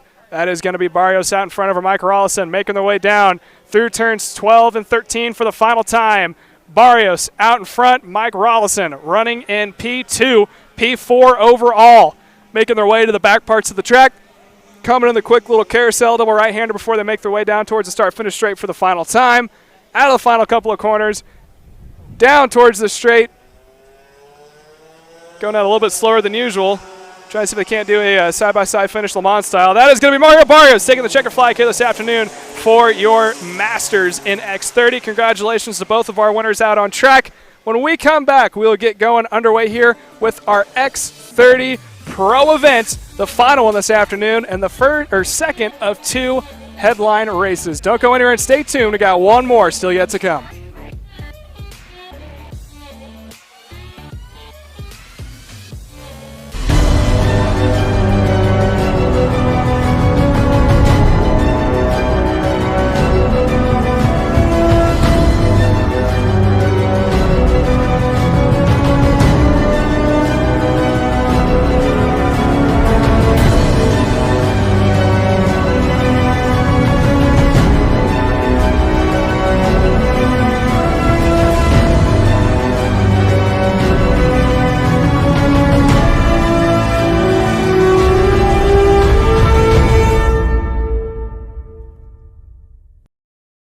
I'm Billy Vincent, owner of MPG Motorsports.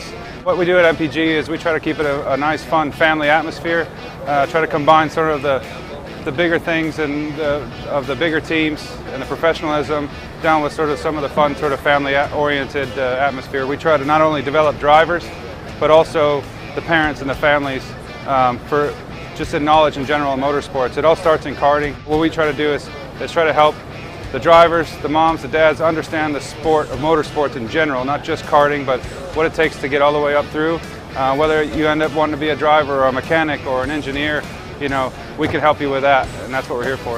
If you're interested in joining us at MPG, our home base is at Whiteland Raceway Park in Indianapolis, and you can contact us at info@willpowerkart.com, and one of our great people will reach out to you, and we'll try to put the best program together.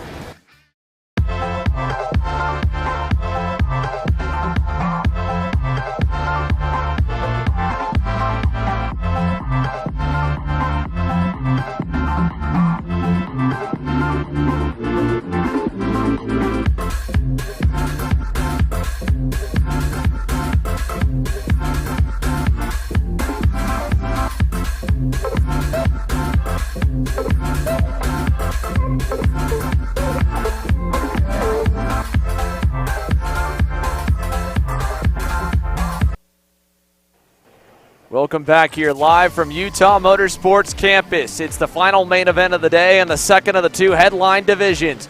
X30 Pro onto the racetrack here. We'll give you a quick look at the starting lineup while they begin to form. Ryan Norberg won the pre-final over his teammate and current championship points leader, Nate Cicero.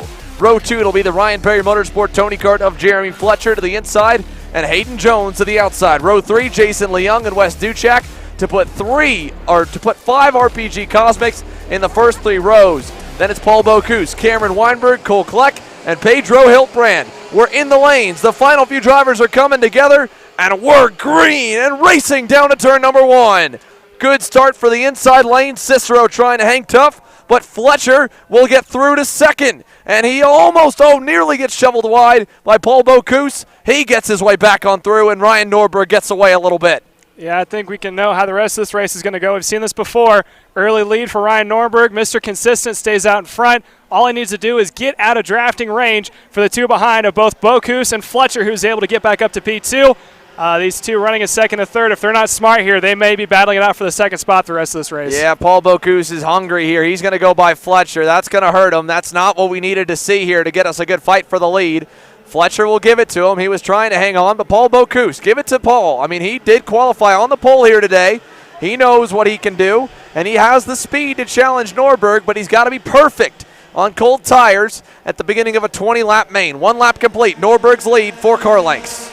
Down the start-finish straight. Everyone's up on the wheel trying to make the karts and themselves as aerodynamic as possible. It is Norberg out in front. Bocuse up 5 positions from the start is going to have to put it into overdrive. You can't let him get away early. Ryan Norberg does not make mistakes. If he does, it's usually due to something that happens in a pack racing situation. So right now with them running by themselves, it's not looking too good. Jason Leung able to get by Cole Kleck there on camera. They're in turn number 3. Move Leung up 1 more spot. Bocuse starting to pull away from Jeremy Fletcher. So Paul Bocuse trying to close up to Ryan Norberg. He was able to out-qualify him here today. Maybe he's got something for him here in the main as they are fighting hard. Cole Kleck under heavy fire. They're back through the pack as Nate Cicero has been shuffled. Christian Brooks also on defense mode as well as he tries to hang on from the group behind him. Yeah, Cole Kleck is probably very hungry to try to see if he can't make his way as high as he can. Has had good opportunities all weekend long, just not enough to get it done. Through the final couple of corners one more time. We're going to burn 1 more lap. Bocuse still running in P2. Fletcher slowly closing up to his back bumper. Last time by, the deficit between the two of them was about 1/10. Deficit between Norberg and Bocuse, less than half a second. Yeah, give it there. Paul Bocuse is reeling them back in. He's bringing them up to Ryan Norberg. He, Jason Leung, and Jeremy Fletcher were all faster than the 5-time National Pro Champion as of last time by. 3 car lengths between Bocuse and Fletcher with a great drive out of the bowl corner. Leung still close there behind Fletcher in the RPM Tony Kart. As they come through the chicane, Norberg's lead down to just 3 car lengths from 4. So they are playing a game of inches, but it's going in the right direction right now for everyone except for the 303 of Ryan Norberg, as Jeremy Fletcher knows Leung is lurking, and if he doesn't get a good exit in the right sections, Leung will go by him as well. Fletcher, though, great over the S's in the final sector of the racetrack, so he's still hanging on decently. Paul Bocuse starting to pull a little bit on him down the front straightaway. If you're in the top 5, I think it's in your best interest to be patient, maybe just help the guy in front of you when need. Everyone better be working to see if they can't try to catch back up, as there's a pass. If I'm not mistaken, that was for the 4 spot. Yeah, Leung for third. But Fletcher going to go back on him there in turn 3. Doesn't want to let that one go. Cole Kleck trying to go by Leung. He's on the outside, tucks back in. Much more control there for Cole Kleck to try and make sure he doesn't make the same mistake as he did in that pre-final. Leaders now, it's now going to be Bocuse catching back up to Norberg. P3 of Fletcher is going to have to hold on a little bit longer, because now Leung and both Kluck running right behind. As there's a dive bomb to the inside. Fletcher loses one more position, so it's breaking up that second spot, and I think the top 2 are about to pull away. Yeah, they're getting away there. Fletcher now is going to get a little bit of a gap now, as Leung kept trying to get on him. Leung overshot it. Now he's got dirt on the tires, and they're all stacked up behind Jason Leung, and he's going to have to go on defense a little bit, as here comes Cole Kleck looking on the bumper here. Signals to Nate Cicero for some help. Down by turn 1. Here he goes. Cole Kleck to the inside on Jason Leung. Cicero shovels him through. Makes sure he gets by. Brooks gets through as well. Christian Brooks is by. Look at Pedro Hiltbrand. Absolutely stuffs Christian Brooks in turn 3. Brooks is someone who had not the best qualifying run, had to work his way up in the pre-final, now trying to work his way up in the feature. Beautiful shot there of the field. Top 2 pulling away. Norberg and Bocuse. Fletcher now on an island of his own. How long would that last for? Because Cole Kleck in the CRG has been fast all weekend long. Maybe if those 2 can catch up to the 2 outsiders of the Rollison Performance Group Club, might be able to say if they can take a crack at the top field. Yeah, Jeremy Fletcher's trying. I don't know if he's gaining too much here on Paul Bocuse. So Paul Bocuse has reeled in Ryan Norberg for the lead. So into the final sector, that gap is down 2 car lengths now. Paul Bocuse looking for a major upset victory here as they come on the front stretch. Norberg pulls that gap out a little bit, managing his equipment, trying to maybe get the youngster to run his tires into the ground. But Paul Bocuse knows what he needs here. He's been training with Norberg, learning from him this entire past 365 days. We go back 1 year ago, and Paul Bocuse was still an X30 Junior here last year, and it was one of the worst race weekends he's had in quite some time. Struggled. Then switched chassis brands, got back on the familiar OTK, ran a privateer program through the summer, and then linked up a deal with the Rollison Performance Group in the fall to try and accelerate his driver development, and it has helped him tenfold. He has now found himself to become a serious race win contender, and it could be that breakthrough day here today. Cole Kleck closing in on Jeremy Fletcher. Fletcher was 2/10 slower than the race leader last time by. Kleck trying to close in. And then again, we go back to Nate Cicero right there in the 5th spot as well. Yeah, Cicero lost a couple positions there on the start. Now he's trying to recoup what he had. Cole Kleck, though, a little bit closer to Fletcher than Cicero is to Kleck. So there's a good 3-car battle there looming outside of the top 2. If those 3 are smart, they might be able to stay together. Bocuse is young. He's hungry. He might try to make a move prematurely. If that's the case, they're going to close that gap back up, and those 3 will be right there to capitalize and make sure that they can keep the top 5 kind of bunched up in case anything happens. So Cole Kleck now gets the opportunity to try and hunt down the leader, with Cicero as the quickest on the racetrack by 3/10. He gets by Fletcher. They could go. They've got about a 2-second lead roughly to cut down at the moment. Cole Kleck digging. Here he goes. Cicero on Fletcher for 4th. Oh, little bit deep there. Fletcher didn't appreciate that, I'm sure. He's on the outside now looking into turn 13, but he'll let him go. And Cicero hangs on. Here's Pedro Hiltbrand on the move. Also quicker than the leaders at the moment is the former OK Senior World Champion, but he started pretty deep in the pack and doesn't have the battling that he needs right now to fight for the lead. Couple of carts turned around there on the exit. 12 and 13 stacked up on top of each other off camera. Carroll and Laurent Legault have come together, as there goes Hiltbrand on by on Jeremy Fletcher, and also problems for Dalton Haynes.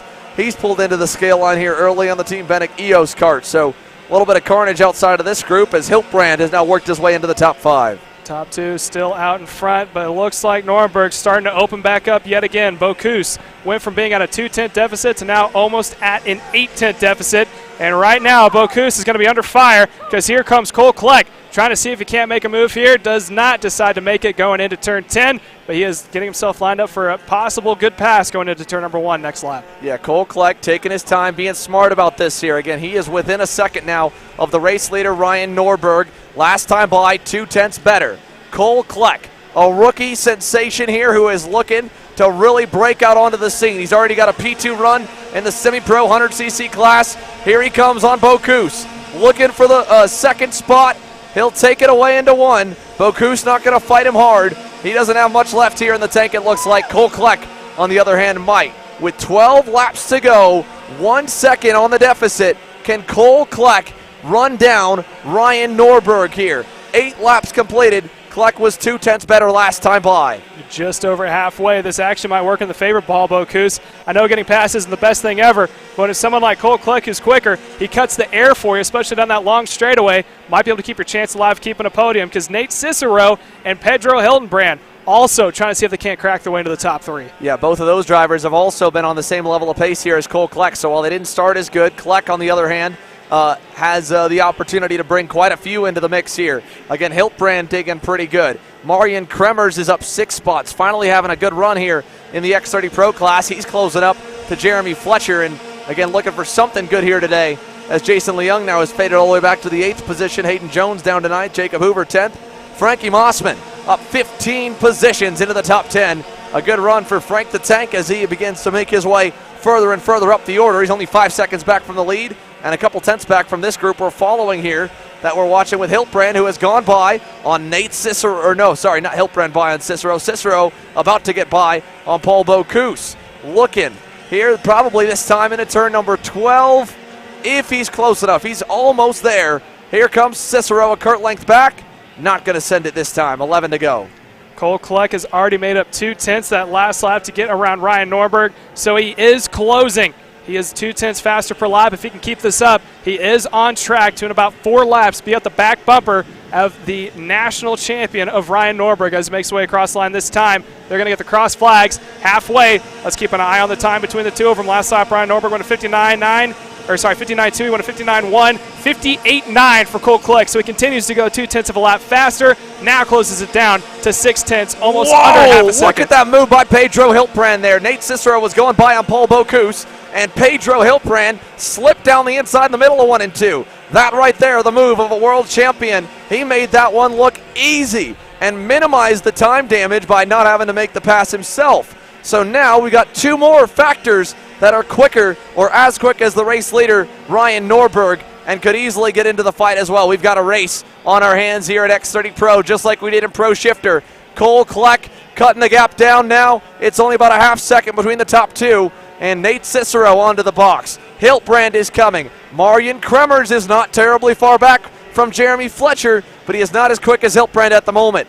I talked with a few drivers here, a few coaches that were watching Thursday practice. They said they thought Hiltbrand looked really, really good here this weekend, and I believe he definitely does. Pedro Hiltbrand trying to get onto the box for the first time this season here as the PSL Karting Bureau Art driver has been digging hard in the single-speed category to get further forward. Halfway in, halfway home, 10 down, 10 to go, and the gap is 6/10 for rookie Cole Kleck to the 5-time National Pro Champion Ryan Norberg. He was able to take a little bit off, but not as much as he did before. Nate Cicero also running a little bit faster in the lead of Ryan Norberg, but not as fast as Pedro Hildenbrand. So those two together might be a little bit of a challenge for Hildenbrand to get around, as he is just slightly faster than your leader. He's going to have to dispose him quickly or work together to catch back up to the top 2. Yeah, here we go. Cole Kleck not that quick that time by, or at least this time here. I think Ryan Norberg has found another gear, and Kleck may be starting to fall off a little bit, so Kleck's got to get closer and maybe get Norberg kind of into the fight before he worries about maybe running the tires out of it, because he's got 8 laps to go. This time by the start-finish line. He's within the toe, but he needs to find speed. Norberg just set his best lap. There goes Kleck this time. Picks up still another 10th and a half, so that's what we needed to get him closer. Can Cole Kleck get there? He is closing in. The Arcane Motorsports camp, newly formed team under the longtime Carter and driver coach Trevor McAllister. It would be monumental for this small operation and budding operation out of North Texas to get a major SKUSA Pro Tour win here in Utah against the nation's best single-speed driver in Ryan Norberg, the most highly decorated X30 driver in the modern era.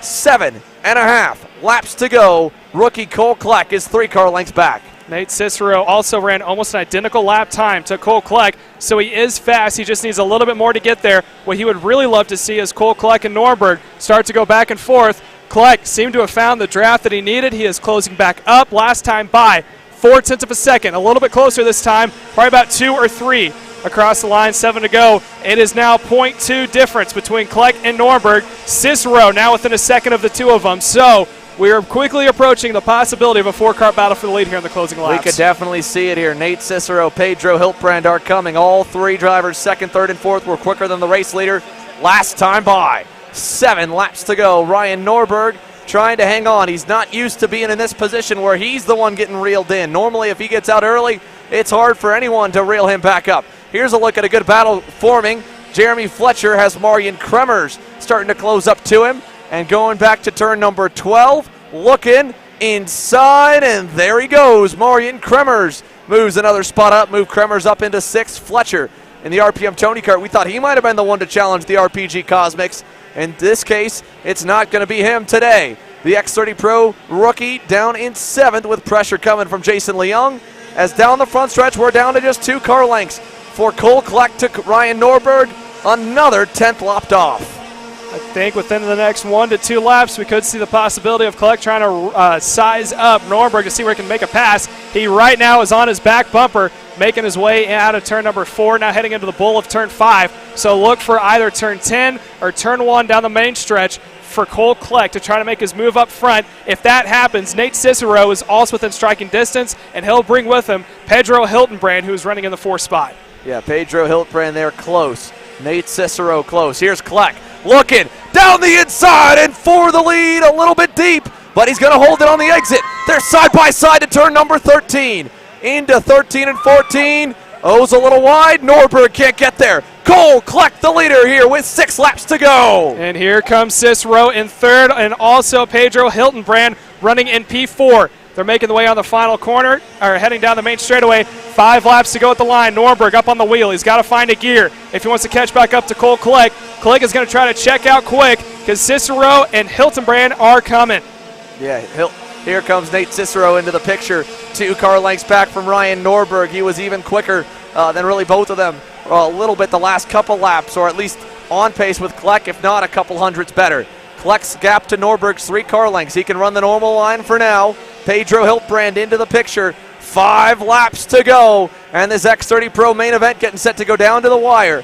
Did Kleck pull the trigger too early? I don't think he could have waited. I think he had to go. Norberg looking really good on the brakes here. He's trying to get in deep, but he lost some time on the exit, and they go for 13 and 14. 4 to go at the line. Cole Kleck, the rookie. What a day today it's been. Up and down. Fastest in final practice for X30 Pro Happy Hour. 2nd in the K100 Senior main event, and leading the way for the first time in his career in the X30 Pro division with 4 laps to go. Keep an eye on Nate Cicero. He is still the fastest car on track. Last time by, he turned about the same time that Ryan Norberg did, which is a little bit slow, or a little bit quicker, I should say, than Cole Kleck as they're in the tow. Cicero, also another rookie who's trying to get his first pro win here this year of 2022. He is in the tow of one of his teammates and someone who mentors him the most. 3-car battle for the lead as we're approaching 3 laps to go. Well, Cicero's rookie season was in 2021, this being his 2nd year, but still would be that first win. He came close to it, getting that first win at 2022 in NOLA. Here comes Norberg back on Kleck. Cicero going to go with him. Nate Cicero to 2nd. Now Cicero knows what happens here when Norberg gets to the lead. He's not been able to best him. So Cole Kleck back to 3rd. And here comes Pedro Hiltbrand. Is Ryan Norberg, the master of racecraft, even with a slower kart, going to be able to try and hold them all back? A 4-car battle with 3 laps to go. Here comes Nate Cicero with a big run down the front straightaway. They're going to be 3 laps to go, 2 to go next time by. Norberg back on point, but how long can he hold it on for? Cicero in P2 has got the tow, and now he's got Kleck on the inside, and behind him, Hiltbrand is going to try to follow as they're still side by side. Go the ball! Oh, comes across his nose. Well, that's going to take Cicero out of it, nearly take Pedro Hiltbrand out of it. Cole Kleck, how much do you got left in the tank? As Hiltbrand made sure Cicero was not going to win this one, and it was going to force his way by. We'll see if there's anything to say about that one, but Cole Kleck, 2 car lengths back, is going to have to try again. As Cicero is back on the bumper. He's got to think championship here. He knows he's got a strong run for this title fight. He just got to salvage a good finish. That win may be out the window, but it's not out for the kid. Cole Kleck has the crowd on their feet, seeing if the underdog, if David can take down Goliath. 2 laps to go this time by towards the front straightaway. Can he take on the RPG, the Ryan Norberg dynasty? 2 laps remaining in Salt Lake City. He's in the toe, not close enough to make a move. It looks like they stay about the same last time by, under 2/10. Norberg. There he goes! Norberg shuts the door. Almost there in turn number 3. Norberg's not going to give him that chance again. Kleck is going to have to get physical if he wants a shot, because Norberg has already shown he'll white line this thing in the final 2 laps if he has to, and he's got the time to do it. Kleck, on the other hand, he doesn't have anyone right on the bumper. He can open up and try to cross him over through the chicane with a lap and a half to go. Kleck to the back bumper of Norberg, who blocks it on the exit. Yeah. That'll bring Hiltbrand in. Here comes Hiltbrand to the outside of Kleck. Kleck going to try and hold him high. He does. Norberg gets away again. Pedro Hiltbrand trying to get there. Cole Kleck trying to hang on. Final turn. Can Kleck get the good exit? He does get a decent one. He's away from Hiltbrand. He signals, come on, dude, please. Help me out. Help me get to this guy. 3 car lengths here for Norberg, down to 2 into 1. Hiltbrand trying to block from Cicero. Leader out in front is still Kleck. He's going to hold on down to the inside. Hiltbrand's going to take it away. That is Kleck, that's Cicero fall back one more spot. Oh, man, he just threw it down the inside, and that's going to throw the win away. Pedro Hiltbrand racing for a podium. He's racing for his job. To be fair, a full-time professional, Pedro Hiltbrand, trying to get maximum results here for PSL Karting. Unfortunately, that will seal the deal for Ryan Norberg up front. Cole Kleck, so impressive all day, so strong all day long. He deserved to be in the fight for this win. He deserved to be on the podium. But unfortunately now he's just going to be fighting for 3rd or 2nd at best as they go to the final few turns. Ryan Norberg with a 2.5 lead. Pedro Hiltbrand passes for 2nd, and Norberg will collect another win in 2022. Oh, they're side by side, up and over. Oh, no. I think that was Cole Kleck who went up and over his car. Kleck has flipped on the front straightaway. Almost looked like he got pinched coming down towards the start-finish straight. There is going to be, was that with Nate Cicero as well? That's Nate Cicero on the side as well. Nate Cicero and Cole Kleck banging wheels to the line for 3rd. Cicero holding his left shoulder. Cole Kleck getting checked out as well.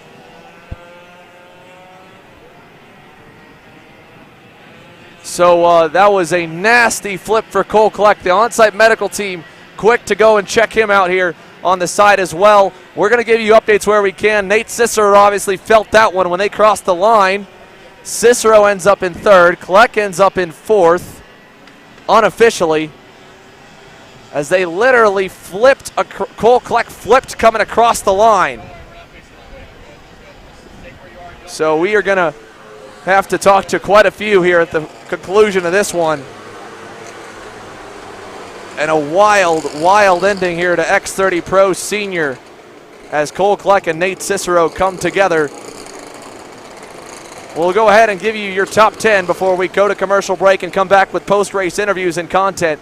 Let's run you through our unofficial results as they cross the line. Ryan Norberg gets another one here and puts himself back closer to climbing out of that championship hole he was in. Pedro Hiltbrand 2nd. Nate Cicero ends up in 3rd. Christian Brooks with a late issue ended up with a DNF. Then it's Cole Kleck unofficially 4th. Kremers and Bocuse 5th and 6th. Fletcher, Leung, Jones, and Frankie Mossman the top 10. Then Weinberg and Burke and Massimino in 14th. But again, we'll give you updates here on Cole Kleck and Nate Cicero when we can. Cicero was up out of the go-kart, just kind of massaging his left shoulder a little bit there with the contact they made coming across the line. Kleck obviously was just trying to hang on, trying to find a way to be able to get himself some kind of hardware after Pedro Hiltbrand stuffed him coming into turn number 3 on the final lap and about sealed the deal for the win there for Ryan Norberg. We'll go to commercial. When we come back, we'll talk to our top finishers and give you an update of what went down here from Salt Lake City.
Parolin USA, a top-level performance team with unmatched hospitality, offering a full-service driver development program with year-round testing available in Miami, Florida, and the official North America racing team of Parolin Racing Chassis. Chassis and parts available at ParolinUSA.com.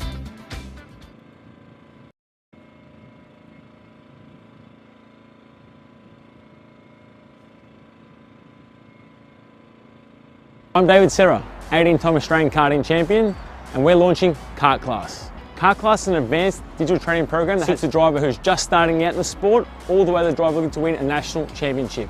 In this program, you're going to be learning about how to find the ideal racing line and what an apex is, braking and throttle markers, wet weather racing lines, and how to overtake other competitors. We target how to brake in the wet weather, and we look on the mental side of kart racing as well with our mental skills coach. At the completion of this program, you'll be lighting up purple sectors in qualifying, know when to defend on the opening laps, and how to pressure your opposition into mistakes. We teach you the tools to be resilient and how to get in the right frame of mind before a race. We look to complete the whole package by getting a strong mindset, a driving style to suit all conditions, strategizing your race, and getting the last 1% from your team. We'll teach you how to win the final lap of a race, driving the wet like Max Verstappen, and creating the perfect bubble for yourself to mentally be in the zone. To find out more, click the link below.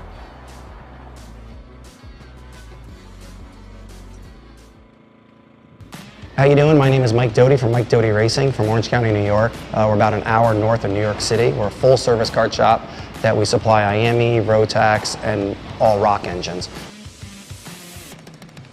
We sell OTK parts and all the tires for all the different series. We support USBKS, SKUSA, Rotax, which is the Stars and Stripes, and the Rock Winter Tour.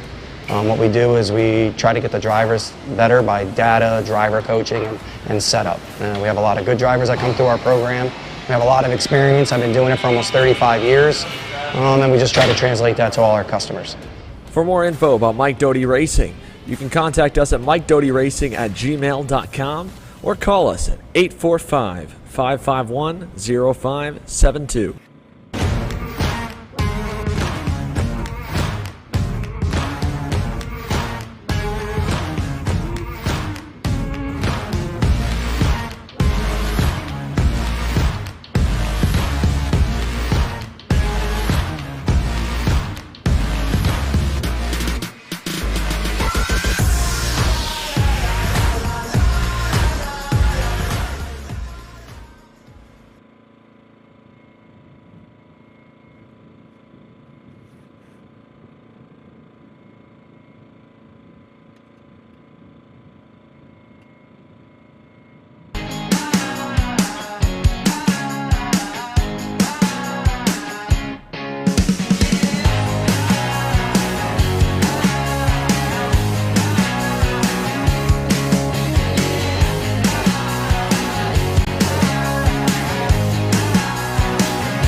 As the Western importer of the Praga and Formula K chassis brands, Leading Edge Motorsports is a high-performance kart shop and race team with a simple mission: teach others the joy of high-performance driving, supply our customers with the highest quality products and services, and most of all, win races.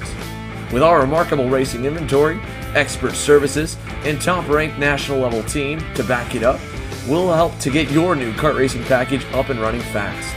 From arrive and drive service to kart preparation and driver coaching to the parts you need to get you back on the racetrack, Leading Edge Motorsports is the industry answer.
Hannah Greenemeyer is going to score the final win of the U.S. Pro Kart Series. Hayden Jones is a national race winner. Nate Cicero wins. Four-time champion Ryan Norberg winning Super Nationals 24. Winner, winner, winner. Are you ready to join one of North America's winningest driver development programs? Rollison Performance Group offers fully customizable packages that are meant to take your game to the next level. For more information, head to rollisonperformancegroup.com.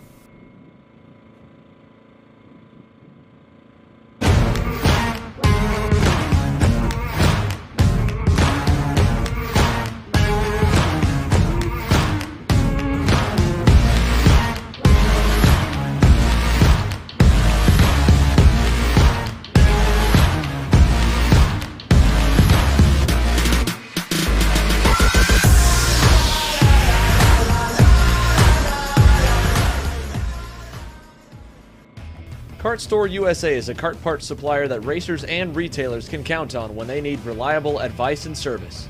We focus on servicing all racers with honesty and pride while maintaining customer satisfaction.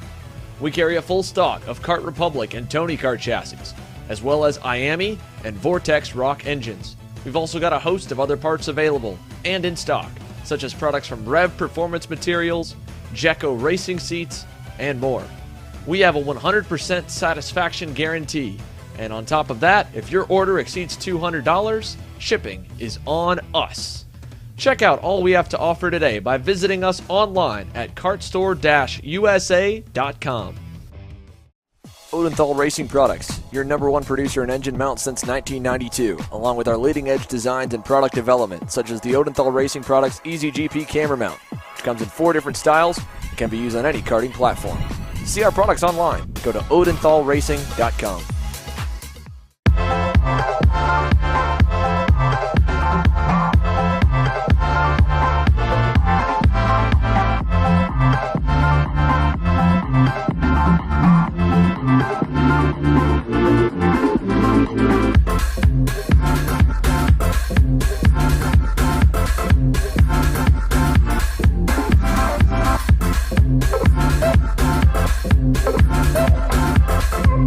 Thank you.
Welcome back here live from Utah Motorsports Campus. Post-race tech inspection and penalties still going underway for the X30 Pro Division. We'll see if we can get a couple of our top contenders to talk to. Cole Kleck was conscious here while they were checking on him, and they're just going to be doing a further evaluation here at the on-site medical facility here at Utah Motorsports Campus. So all our best wishes here to Cole Kleck for what was a nasty crash across the line. But they're checking him out a little bit further. We'll give more updates as they come. In the meantime here, we've got, again, our post-race ceremonies getting set to go green.